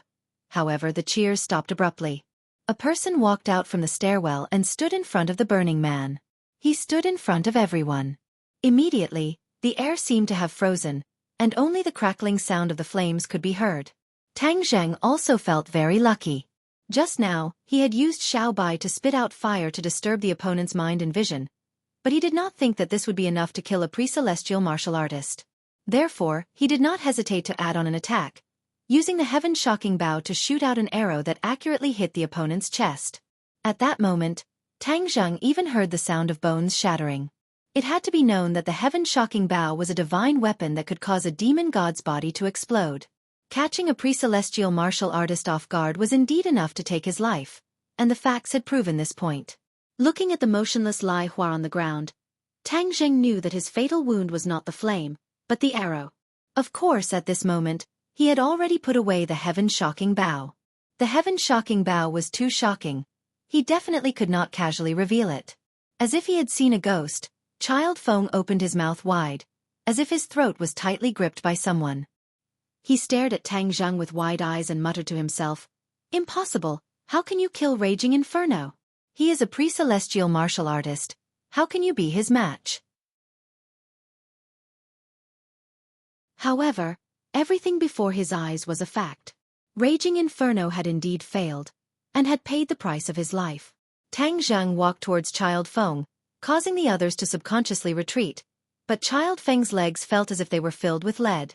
He wanted to escape, but found that his legs did not listen to him at all. The shock that this scene brought to him was simply too strong. Yi Meiyu was as shocked as him. She did not retreat and looked at Tang Zheng in disbelief. How could this brat be so powerful? How could Yi Dingdong's lover be so powerful? Unfair. Although Yi Dingdang was also filled with doubts, his eyes lit up. Hero. Tang Zheng's scene was simply too heroic, too mighty. Her heart was trembling with excitement, and the anxious look on her face that was on the verge of tears disappeared without a trace. If not for the inconvenience of her legs, she would have immediately pounced into Tang Zheng's embrace. Tang Zheng walked in front of Child Feng. The two of them were of similar height, and when their eyes met, Child Feng saw a gaze that he would never forget for the rest of his life. This gaze was abnormally cold, without the slightest bit of pity, only endless killing intent. Just by looking at it, it was as if he was in a world of ice and snow. Child Feng twitched his facial muscles with difficulty and asked, "What are you doing? What do you think I'm going to do?" Tang Zheng reached out with both hands and immediately grabbed onto the other party's two arms. Child Feng immediately screamed in shock. "You can't kill me. I am the eldest young master of the Chu family, Chu Xiaofan. If you kill me, the Chu family will not let you off." Tang Zheng did not know what the Chu family was, and did not care about what the Chu family was. "Since you dare to kill me, then I will dare to kill you." It was that simple. Tang Zheng had always followed such a simple logic, and did not want to waste time with the other party. Exerting force with his arm, Chu Xiaofeng's arm that was originally helping with the bandage immediately twisted at a strange angle. Kacha! The bones at the elbow joint were forcefully broken. The crisp sound of breaking caused everyone's teeth to chatter and their faces to turn pale. From Tang Zheng's unhesitatingly cold gaze, they really felt a wave of killing intent rushing towards them. In front of this person, the identity that they used to think of as invincible was worthless. In front of this person, they were just lambs waiting to be slaughtered. They really wanted to shout for help, but the people on this floor had all been cleaned up. Furthermore, no matter how big of a commotion there was, no one below would come to disturb them. This was something that had been arranged beforehand, and no one dared to disobey the orders of this group of silk pants. Therefore, they could only watch helplessly as Tang Zheng made his move. These people's family backgrounds were generally not as good as Chu Xiaofeng's. Usually, they would follow him around to strengthen their momentum, and thus try to get closer to the Chu family. But this time, Chu Xiaofeng was attacked right in front of them. Yet they were powerless to do anything. Then, all of their previous wishful thinking would be for naught. They wanted to cry but had no tears, but Yi Meiyu was secretly delighted. Her originally dejected eyes gradually lit up as she thought to herself, "Hurry up and kill Chu Xiaofeng. As long as you kill him, you will definitely attract the revenge of the Chu family. At that time, no one will be able to protect you anymore. Haha, Yi Dingdang will definitely cry to death." Although Yi Dingdang did not know Yi Meiyu's sinister intentions, but seeing that Tang Zheng really wanted to kill Chu Xiaofeng, she was shocked and quickly shouted, "Tang Zheng, don't kill him." Tang Zheng subconsciously stopped, turned his head to look at Yi Dingdang, and asked curiously, "Why?" "He's a member of the Chu family. Killing him will be very troublesome. The Chu family is one of the 4 great families in the capital." Yi Dingdang quickly explained. "The 4 great families of the capital?" Tang Zheng did not have any concept of this, but looking at Yi Dingdong's nervous expression, he could guess how powerful it was. However, he was even more aware of the vengeful nature of these silk pants. Back then, Huang Xiang was also like this. If he let the tiger return to the mountain, he didn't dare guarantee that Chu Xiaofeng wouldn't continue to deal with him in desperation. Yi Dingdang rolled her eyes and saw Tang Zheng's worry, and quickly said, "Chu Xiaofeng, listen, if you want revenge, then come and find the Ye family. I am Yi Dingdang, and this is my fiancé. If you have the guts, then come and find the Ye family." Ye family? Everyone felt dizzy. Why did the Ye family come out again? This beauty was actually a member of the Ye family. Yi Dingdang. They seemed to have heard this name somewhere before. The smart people had already remembered that Yi Dingdang was Yi Tianlei's daughter. After Yi Tianlei returned to the Ye family, he was in the limelight. Many people knew that the abandoned son of the Ye family had now become a strong competitor for the next head of the Ye family. Immediately, everyone looked at Yi Dingdang and Tang Zheng in a different light. They originally thought that they were dragons that crossed the river without any foundation, but now they knew that they had a big backer behind them. Moreover, it was a backer that did not lose out to the Chu clan. No wonder they were so arrogant. Although Chu Xiaofan was usually arrogant, he was not an idiot. When he heard the other party's identity, he knew that he had kicked an iron plate this time. He was not afraid of the Ye family, but the Ye family was not afraid of the Chu family either. Both sides were on par with each other, so he could be considered to have suffered a loss this time. His family would not attack the Ye family for such a small matter. When he thought of this, he couldn't help but feel regret and hatred. He looked at Yi Meiyu with eyes filled with hatred. Since she was a member of the Ye family, why didn't Yi Meiyu remind him earlier? That way, he could have resolved the enmity from the very beginning. There was no need to go to this step. Not only did he lose an expert, he also lost a lot of face. If this were to spread out in the future, he would probably be laughed at to death. Yi Meiyu, you bitch, your heart is vicious. During this period of time, you spent so much effort to hang out with Laozi, so it turns out that you were digging a hole for Laozi. Then you even pushed Laozi. How ruthless.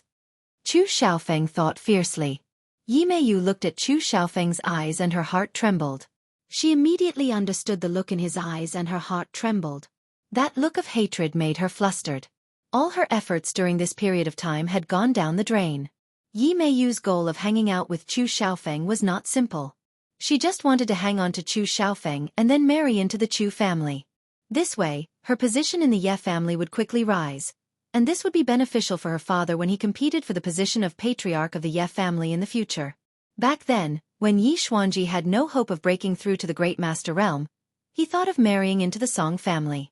Yi Meiyu wanted to fight for this spot, but her reputation was not good, and Song Yu did not like her, so in the end, she decided on Yi Dingdang. Later on, Yi Xuanji successfully broke through to the Great Master Realm, and the crisis of the Ye family was temporarily resolved. Yi Xuanji followed his agreement with Tang Zheng and cancelled the engagement between Yi Dingdang and Song Yu.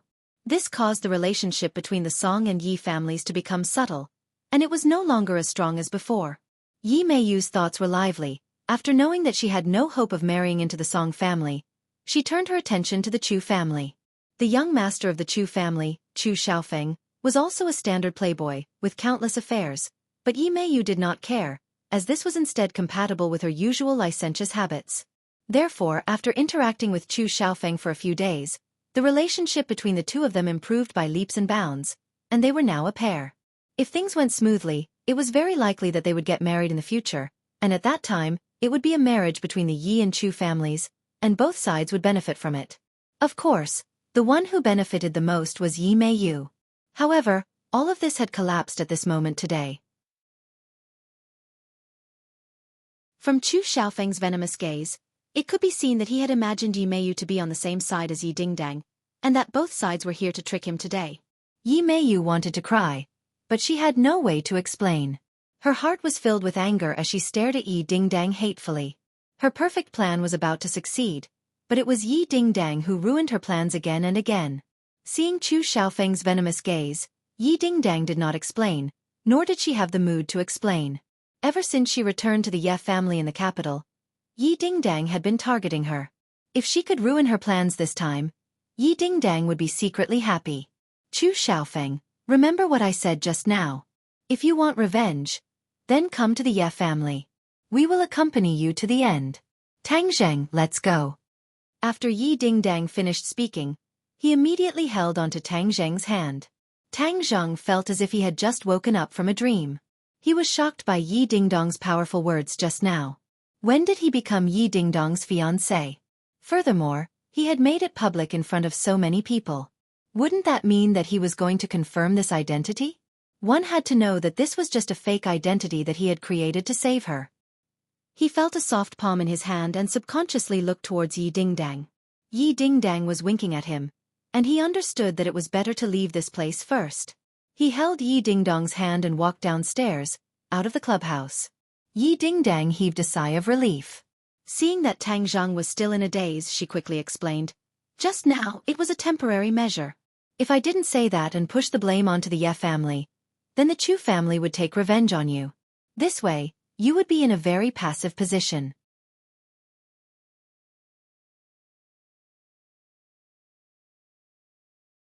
Chapter 293. Tang Zheng was very moved by Yi Dingdong's painstaking efforts, and said sincerely, "Thank you. Fairy Search, download a novel for free." Yi Dingdang revealed a smile and said, "Let's go to the Ye family now. We must tell them about this matter." Tang Zheng hesitated for a moment, then agreed. Although he was very reluctant to see Yi Xuanji, since this matter involved the Ye family, he naturally had to make a trip. The two of them took a car to the Ye family's courtyard house. As soon as they entered, they bumped into a handsome young man walking towards them. Yi Dingdang stopped and greeted, "Big brother." Tang Zheng could not help but size up this person. He had sword-like eyebrows, starry eyes, red lips, and white teeth. He was truly a romantic and elegant young master. This person was the eldest son of the Ye family's third generation, Yi Ku, one of the 4 young masters of the capital. Yika stopped and looked at the two of them. She revealed a smile and said, "Dingdang, who is this?" Although Yi Ku and Yi Meiyu were siblings, there was a world of difference between the two of them. Yi Ku was knowledgeable and had a good reputation, which was completely different from Chu Xiaofang's hedonistic personality. During the time that Yi Dingdang came to the capital, Yi Ku also took care of her. Yi Dingdang heard and introduced, "This is my friend Tang Zheng." "Oh, you are Tang Zheng?" "Tis-K," Yika looked at Tang Zheng thoughtfully. "You have to treat Dingdang well in the future, otherwise I, as your big brother, will not let you go." Tang Zheng was stunned for a moment, and suddenly realized that the other party must have known that Tang Zheng and Yi Dingdang were faking it. He could not help but smile in distress.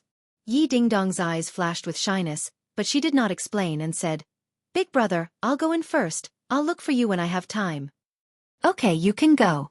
Take advantage of the National Day and have fun," Yi Ku said with a smile.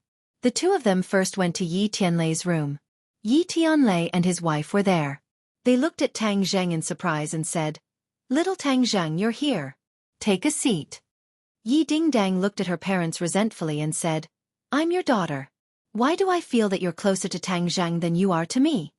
Feng Xinyang laughed out loud. "I've wanted to have a son like you for a long time. I'm tired of looking at you all day."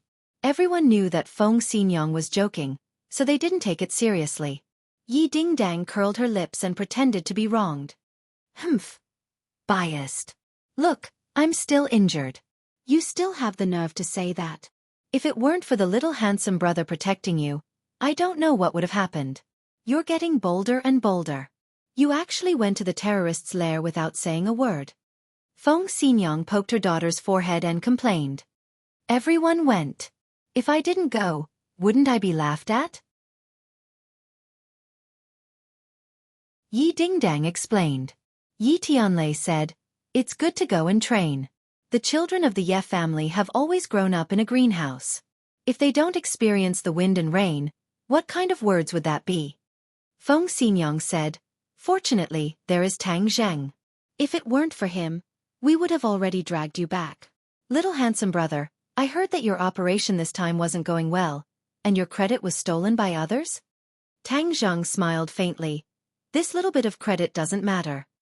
Yi Dingdang said unjustly, "His credit was stolen by Takashi, and there is also this woman. If it wasn't for her making things difficult for him, how could Tang Zheng not even be able to receive the award?" Hearing Wu, Yi Tianlei and Feng Xinyang both became serious at the same time. They had long heard of this matter, and Wu was actually the instructor of the student soldiers. When they heard the news, they were shocked, and thought that the martial sect had discovered the matter of the ordinary balance. Later on, it was proven that it was all a false alarm. Wu had really lost his memories, and Tang Zheng and Yi Dingdang were lucky enough to escape this calamity. Look at how open-minded little Tang is. A little bit of profit is nothing. However, little Tang, I really don't understand why you don't maintain a good relationship with the military? Yi Tianlei's fiery eyes of truth saw through Tang Zheng's true goal with a single glance. Tang Zheng was avoiding the military and deliberately not fighting for the credit. Tang Zheng smiled faintly. "I am a person who likes freedom. I just want to experience the life of the military camp. If I want to go deep into it and truly become a member, I can't stand those restrictions.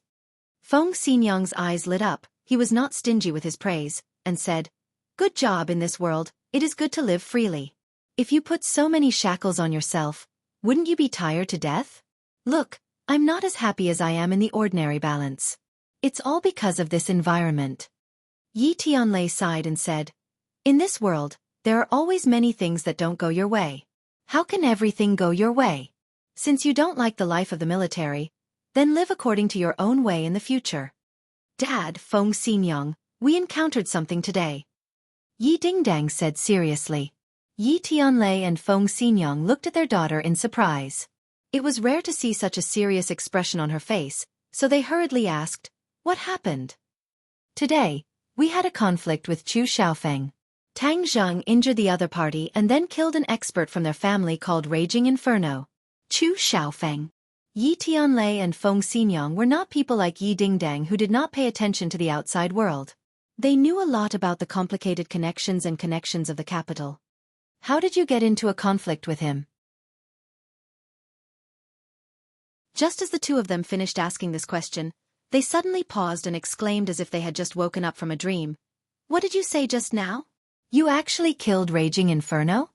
Yi Tianlei and Feng Xinyang, who had experienced countless big scenes, were also shocked by this news.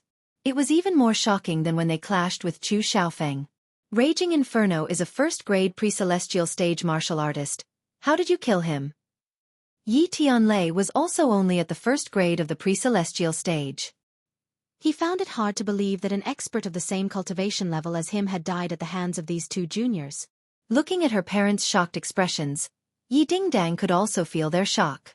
Furthermore, after confirming Raging Inferno's cultivation from her parents, she became even more shocked. She quickly suppressed her emotions and corrected her. I didn't kill him, it was Tang Zheng who killed him.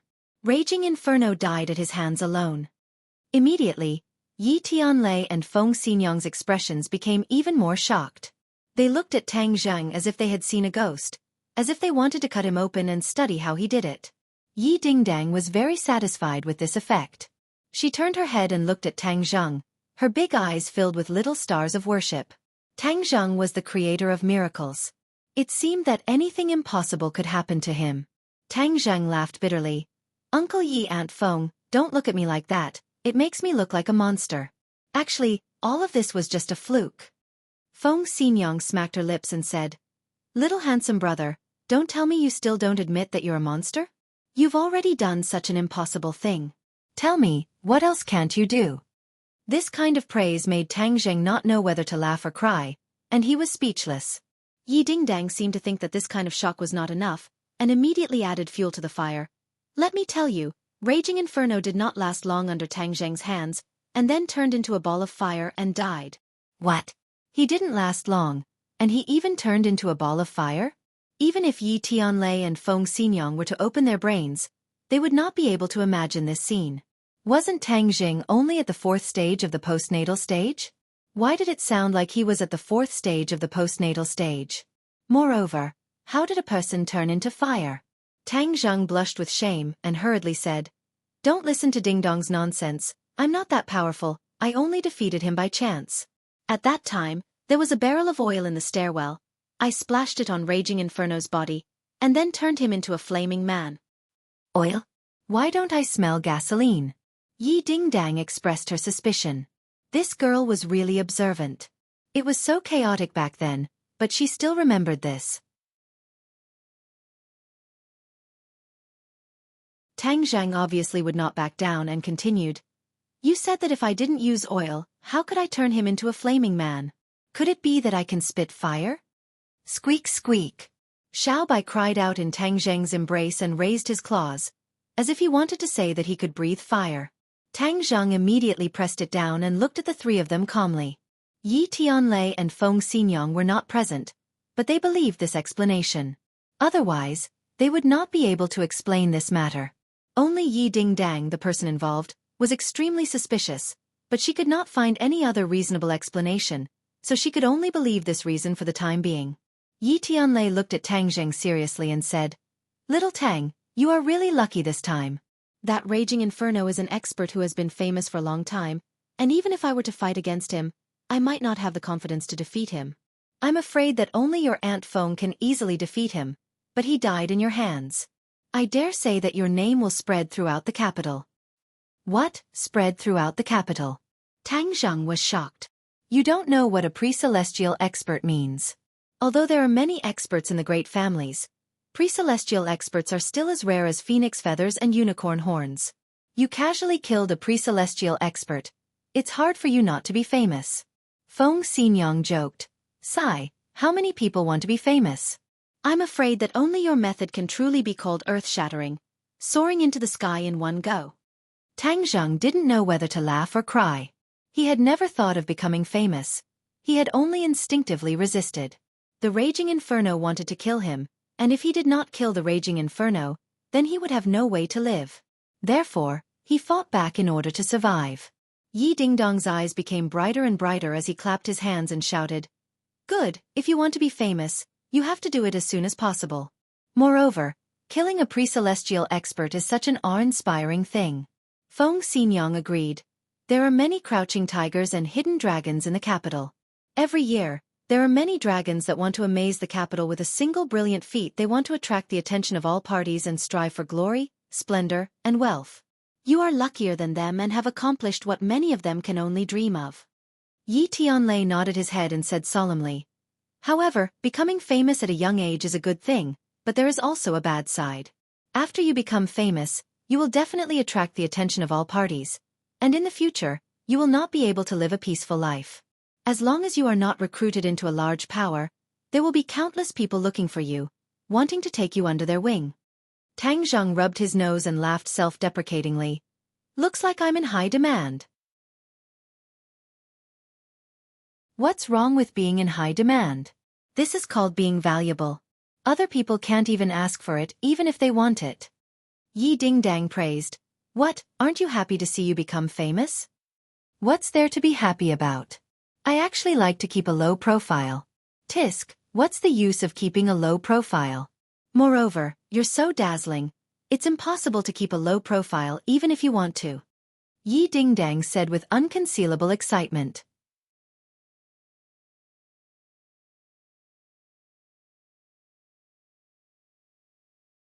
Chapter 294.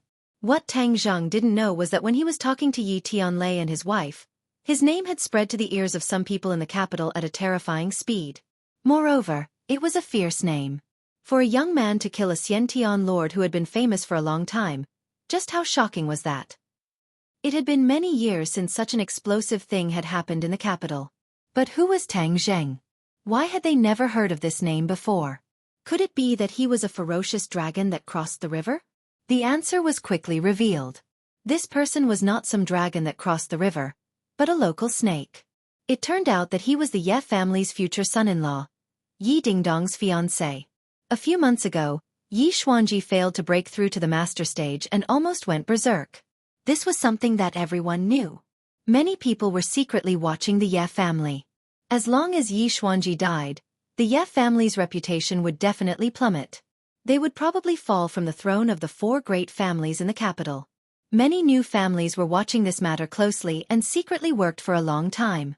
As long as Yi Xuanji died, they would work together to pull the Ye family down from their pedestal. But what made everyone surprised was that Yi Xuanji actually survived in the end, and not long after, he actually broke through to the master stage. This made the Ye family, which was originally in a precarious situation, regain its vitality. A master stage was enough to support such a large family, making other people not dare to act rashly. Many people were confused by this huge change, but without a doubt, Yi Xuanji must have obtained a great opportunity. But what this opportunity was, no one could figure it out. At the same time, some people also noticed that the Ye family originally wanted to marry the Song family. The two family heads had secretly agreed on this matter, but later on, the Ye family actually went back on their word. The girl, Yi Dingdang, actually had a fiancé. Many people were curious about who this fiancé was, to actually be able to make Yi Xuanji not hesitate to have a conflict with the Song family. But no matter how she investigated, this fiancé was very mysterious. But today, this mysterious fiancé finally made a grand appearance. Moreover, this way of entering the stage was truly unexpected. making one want to slap the table in praise. Killing a Xiantian master was an unimaginable matter. One must know that Xiantian masters were as rare as phoenix feathers and unicorn horns in every family. Moreover, they were the most powerful masters in the family. However, they were easily killed by a young man. Just how terrifying was this young man? No one dared to imagine. At this point, many people came to a realization. No wonder Yi Xuanji broke off the engagement with the Song family at all costs. No wonder Song Yu, one of the 4 young masters of Beijing, had been snatched by someone else. With such a strong competitor, even the 4 young masters of Beijing could do nothing. Some busybodies even suggested that this son-in-law of the Ye family, who came out of nowhere, was enough to compare to the so-called 4 young masters of Beijing. Even the high and mighty Yan Luyun in everyone's hearts was probably not as powerful as Tang Zheng. Immediately, it was as if a pot had exploded. Many people wanted to see this Ye family's son-in-law. They wanted to see if he really had 3 heads and 6 arms. How could he be so fierce? Of course, although the matter of Tang Zheng killing Raging Inferno was well known, and there were even witnesses, no one went to the police, and it was even more impossible for the police to get involved in this matter. This was a matter between the big families, so the police could cool off to the side. Tang Zheng did not know that his name had instantly overshadowed the 4 young masters of Beijing. At this moment, he was very vexed. He had always wanted to keep a low profile, and then silently increase his strength to deal with the possible pursuit of the martial sect in the future. But this time, his plan was completely disrupted, and he was exposed to the spotlight. Yi Tianlei saw through his worry and advised, "Little Tang, it's impossible for you to keep a low profile. People with ability will eventually shine brightly. Furthermore, since Wu has lost his memories, then the martial sect will not come looking for trouble with you for the time being." Tang Zheng sighed. It seemed that this was the only way. Dong dong. There was a knock on the door and a voice called out from outside. "Second master, the old man has invited you over." "All right, we'll go now." Yi Tianlei stood up. "Little Tang, come with us. Since we have sat down on this matter, and Ding Dang is also involved, this matter should be handled by the Ye family. Don't worry, if the Chu family wants to take revenge, I will definitely not stand by and watch." "Yes, little handsome brother, with us supporting you, you don't have to be afraid." Feng Xinyang guaranteed. Tang Zheng glanced at Yi Dingdang and said, "Uncle Yi, Aunt Feng, actually, this matter has already brought the Ye family in. Don't blame Dingdang, she did it all to save me." Yi Tianlei and his wife were shocked. As they walked, they asked about the details of the incident. When they heard Yi Dingdang announce that Tang Zheng was her fiancé, Yi Tianlei was shocked. He obviously understood what this meant. This meant that the Ye family had to protect Tang Zheng. If he jumped out at this time and said that Tang Zheng was not Yi Dingdong's fiancé, others would think that the Ye family was a coward. Therefore, Yi Dingdong's move of acting first and reporting later sealed all the Ye family's escape routes. However, in this way, Tang Zheng was tied to the Ye family. As for who took advantage of it, Yi Tianlei was not clear. After all, Tang Zheng had a master at the master stage behind him. Feng Xinyang's eyes lit up, and she looked at her daughter with joy. This girl was really enlightened. Haha, she even knew this move. Tomorrow, wouldn't the whole capital know that Tang Zheng was the Ye family's son-in-law? Hee, little handsome brother, if you don't want to be the heartless Chin Shimmy, then you have to be together with our family's Ding Dang. The more Feng Xinyang looked at Yi Ding Dang, the more she liked her. This girl finally had the demeanor of her mother back then. In the future, she would have to nurture her well, deepen her foundation, and firmly hold the little handsome brother in her hands. When the few of them walked into Yi Xuanji's room, they found that Yi Xuanji was sitting on a chair with his eyes closed. When he heard the few of them enter, he suddenly opened his eyes, and his bright gaze immediately fell on Tang Zheng. The last time they met, Yi Xuanji had already decided to acquiesce to the matter between Tang Zheng and Yi Dingdang. However, he did not expect that in just a month, this brat would cause such a huge commotion again. Killing a Xiantian realm cultivator, this move was too fierce, causing Yi Xuanji to almost think that he had misheard. After confirming it again and again, he could not help but have mixed feelings. Back then, when he was at Tang Zheng's age, and had the support and care of his family, he did not do such an earth-shattering feat like Tang Zheng. However, when he thought about how Tang Zheng did not even put him, the head of the Ye family, in his eyes when he was in the ordinary balance, Yi Xuanji felt that all of this was actually not that surprising. Because, in the end, this brat was this kind of person, all the influential people in front of him were like chickens and pottery dogs, and would not make him have much respect at all. Of course, what shocked him even more was that Yi Dingdang publicly announced Tang Zheng's identity as the Ye family's son-in-law. Just this sentence alone was enough to entangle the Ye family, tying the Ye family and Tang Zheng together. Yi Xuanji glanced at his granddaughter. Ever since Yi Dingdang returned to the capital, this pair of grandfather and grandson had truly come into contact with each other and understood each other. Yi Xuanji gradually realized that Yi Dingdong's unyielding character was much more pleasing to the eye than Yi Meiyu's. Although Yi Meiyu had pretended to be a filial granddaughter in front of Yi Xuanji, how could the things that happened outside escape Yi Xuanji's eyes and ears? Therefore, although Yi Xuanji did not change his opinion of Yi Dingdang on the surface, he was paying more and more attention to this granddaughter of his. Even if Yi Dingdang took the initiative to pull the Ye family into the vortex, he did not immediately fly into a rage. "Father, you called us," Yi Tianlei said. Yi Xuanji pointed to the chairs at the side, and after the few of them sat down, he said in a deep voice, "I just heard that Tang Zhang had a conflict with that brat from the Chu family, and killed Raging Inferno?" Yi Tianlei's heart sank, so the old man had called them over for this matter. He could not see through the old man's thoughts, but he was prepared to argue for himself and protect Tang Zhang, so he quickly said, "Yes." "Dingdang, you told others that Tang Zhang is your fiancé?" Yi Dingdang raised her neck and said without hesitation, "That's right, didn't I tell you when we were at ordinary balance?" Yi Xuanji snorted coldly and said, "How could your tricks from back then escape my eyes? This time, you used the same trick and brought the Ye family into trouble. Did you know that?" Yi Dingdang curled her lips and said, "In any case, the Ye family is not afraid of trouble." Yi Tianlei was infuriated by Yi Dingdong's stubborn temper.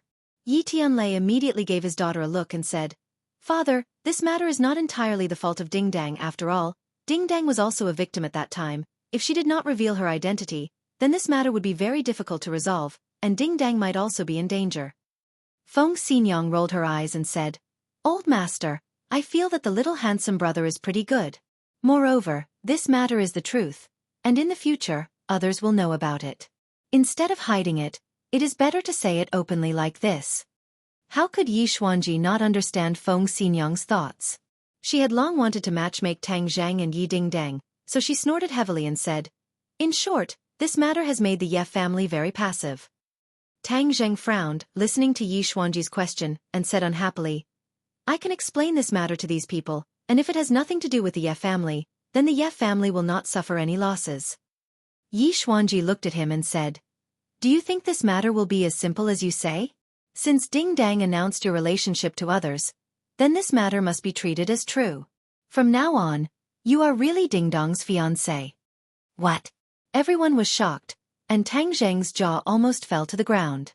He knew that Yi Xuanji had always been against Tang Zhang and Yi Dingdang, but he never thought that he would agree to this matter so easily. The key point was that Tang Zheng had never thought of it this way. Yi Tianlei and Feng Xinyang looked at each other.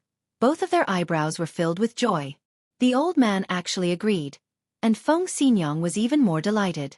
As long as the old man passed through, then this matter was set in stone. She looked at Tang Zheng more and more like a mother-in-law looking at her son-in-law, and the more she looked at him, the more satisfied she was. Yi Dingdang was shocked at first, then a look of joy gradually appeared in the depths of her eyes. She turned to look at Tang Zheng, only to discover that he had a dull look on his face. She could not help but curl her lips and thought, "Humph, you've taken such a huge advantage of me, yet you're still not happy. Could it be that I'm really not as good as Feng Shishir?" Tang Zheng recovered from his shock and quickly said, "Absolutely not." Everyone was startled and shocked. Was this brat crazy? He actually said that he couldn't. Many young elites wanted to step into the Ye family. Even if it was Yi Meiyu, who had a bad reputation, there were still many people pursuing her. This brat actually rejected her good intentions. If Tian Chanzi was here, he would definitely want to punch him in the head. Such a good opportunity, and you still want to reject it? Do you want to die? You need an endless supply of purine energy. Yi Dingdang has a purine body, So wouldn't you be able to take her down? It was not that Tang Zheng was not afraid of death, but he already had a girlfriend. If he agreed to the Ye family, what would Feng Shishir do? Feng Shishir had only left for a short while, and he was already looking for a new lover. Wasn't this too much of a beast?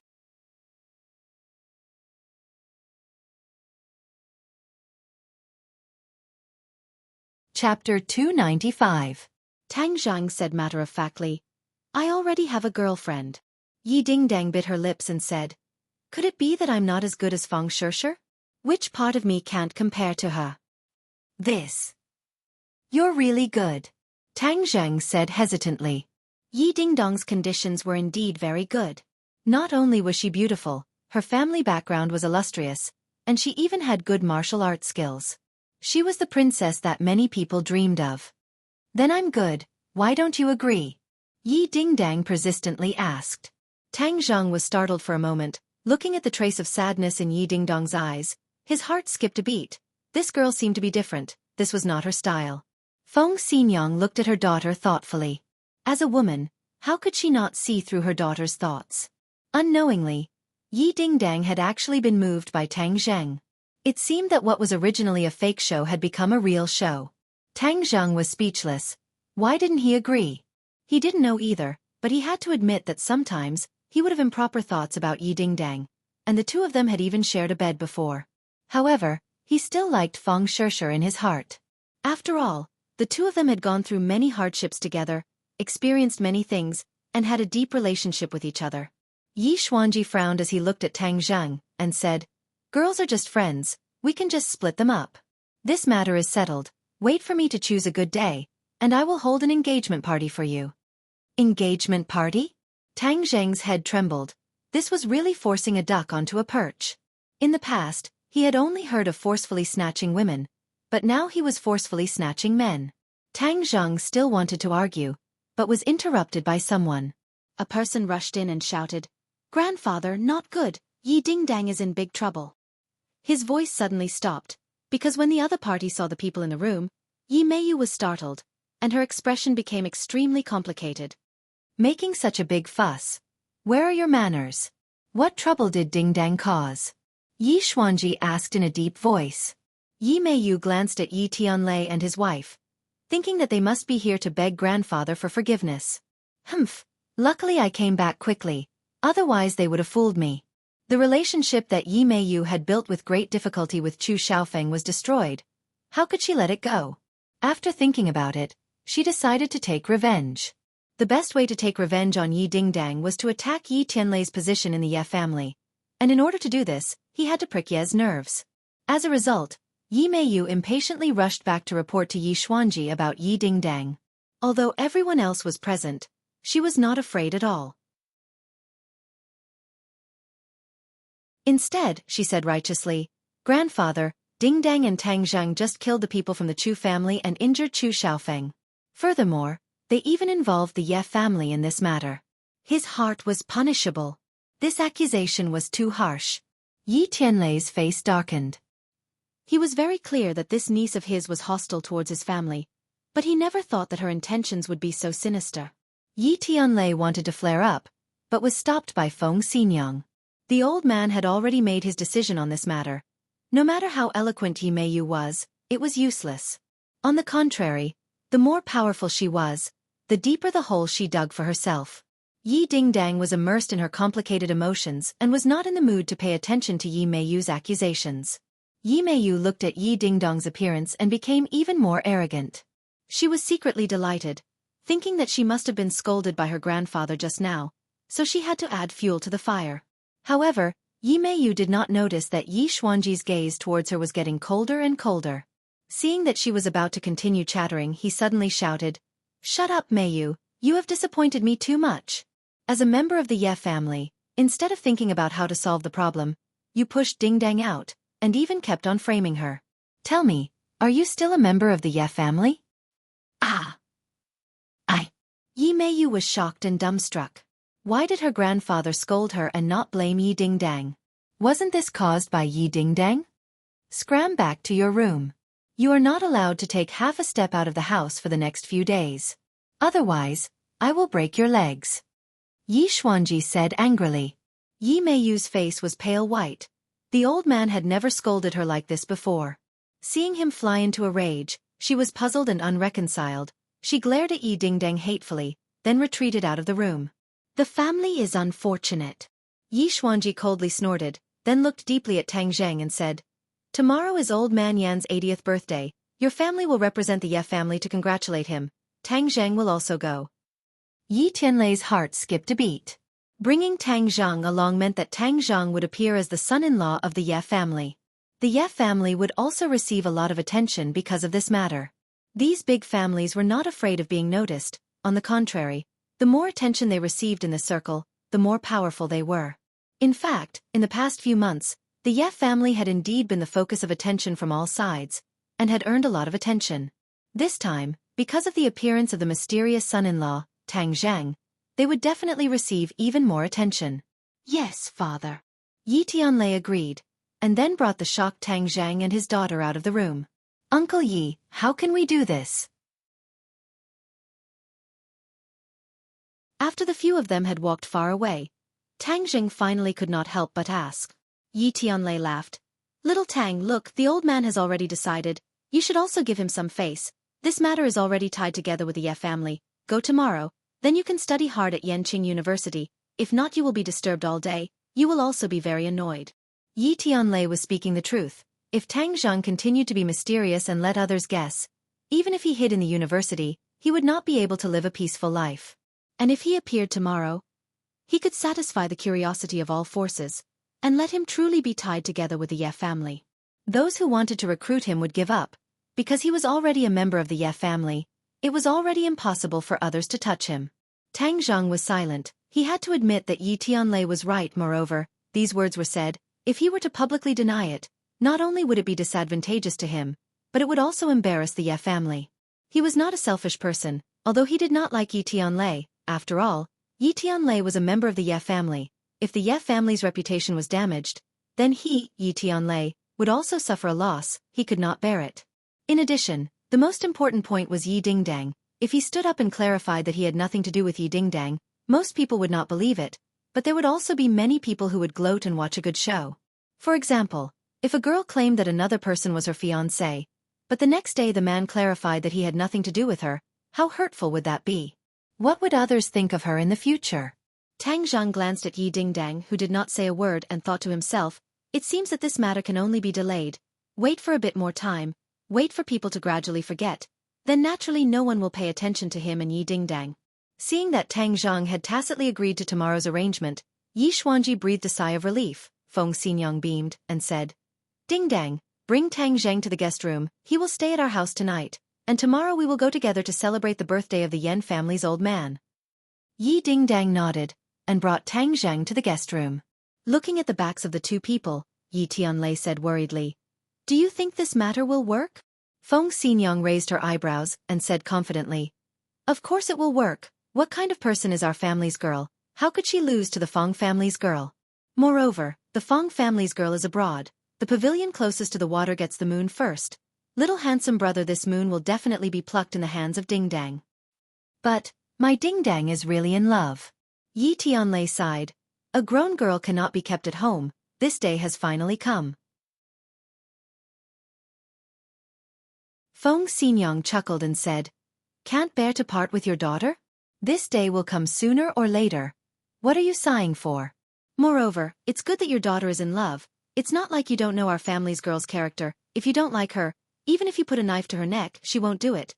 But if she really likes you, then she will definitely chase you. This is similar to me, daring to love and daring to hate, as expected of my, Feng Xinyang's daughter. Feng Xinyang indeed understood her daughter very well. After Yi Dingdang and Tang Zheng came to the guest room, she stared straight at Tang Zheng, and said resolutely, Tang Zheng, let me tell you, no matter what you think in your heart, I will tell you now what I think. From this moment on, I solemnly announce to you that I want to chase you. What, you want to chase me? Tang Zheng was forced into a corner by Yi Dingdang, and looked at her in shock. Yes, I don't know when it started, but I've already fallen in love with you. If I like something, I will definitely not let go. I will snatch it away. Yi Dingdang gritted her teeth and said. Tang Zheng didn't know whether to laugh or cry. Am I that charming? Didn't you hate me in the past? That was in the past. The past doesn't count.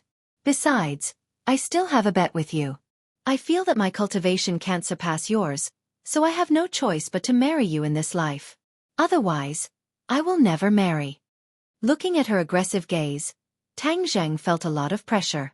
Even when he was facing the raging inferno, he did not feel this much pressure. He could not help but feel a headache coming on, not knowing what to do. I don't need you to answer me now. In short, I will definitely catch up to you in these 4 years of university. If you take a step back, I will take 2 steps forward. I don't believe that I, Yi Dingdang, won't be able to catch up to the person I like. Yi Dingdong's face was filled with determination. In fact, if she did not go through this incident, she would have chosen a gradual and silent method. However, Tang Zhang had rejected her in front of her entire family, completely remembering her competitive nature. She was originally a competitive person. Since you, Tang Zheng, rejected me, then I will do the opposite. I will pursue you with great fanfare. Let's see what you can do. Tang Zhang did not expect such a result, but looking at the determination in her eyes, his heart could not help but soften. It was hard for him to imagine how much courage it would take for a girl to confess so righteously. Dingdang, you also know that I have a girlfriend. Let me make it clear first, I will not give up on Shirshir. Tang Zhang felt that he had to make his attitude clear first. Yi Dingdang bit her lips, and her rosy lips gradually turned white. She took a deep breath and said, "Who knows what will happen in the future? I only know one thing, and that is that I will definitely make you accept me. Sleep well. Tomorrow we will go to the birthday banquet together. Perform well. Yi Dingdong's man must have an indomitable aura. Tomorrow, I will let the whole world see how different my Yi Dingdong's man is." With that, she left without looking back. Xiaobai crawled out of Tang Zheng's embrace with both hands covering his eyes, looking very shy. Seeing that Yi Dingdang had left, he released his claws and squeaked, as if he was giggling. Tang Zheng did not know whether to laugh or cry. He knocked on his head and said, "What are you laughing at? Can't you see that your master is in a terrible fix? The ancients say that it is difficult to erase a beauty's grace, and they are not lying to me." Xiaobai rolled his eyes. "You took advantage of me and you still want to pretend to be obedient. You're tuning in to the Xiaofan's Wuxia Tales YouTube channel. Don't forget to subscribe and join us on this journey to catch the most captivating stories.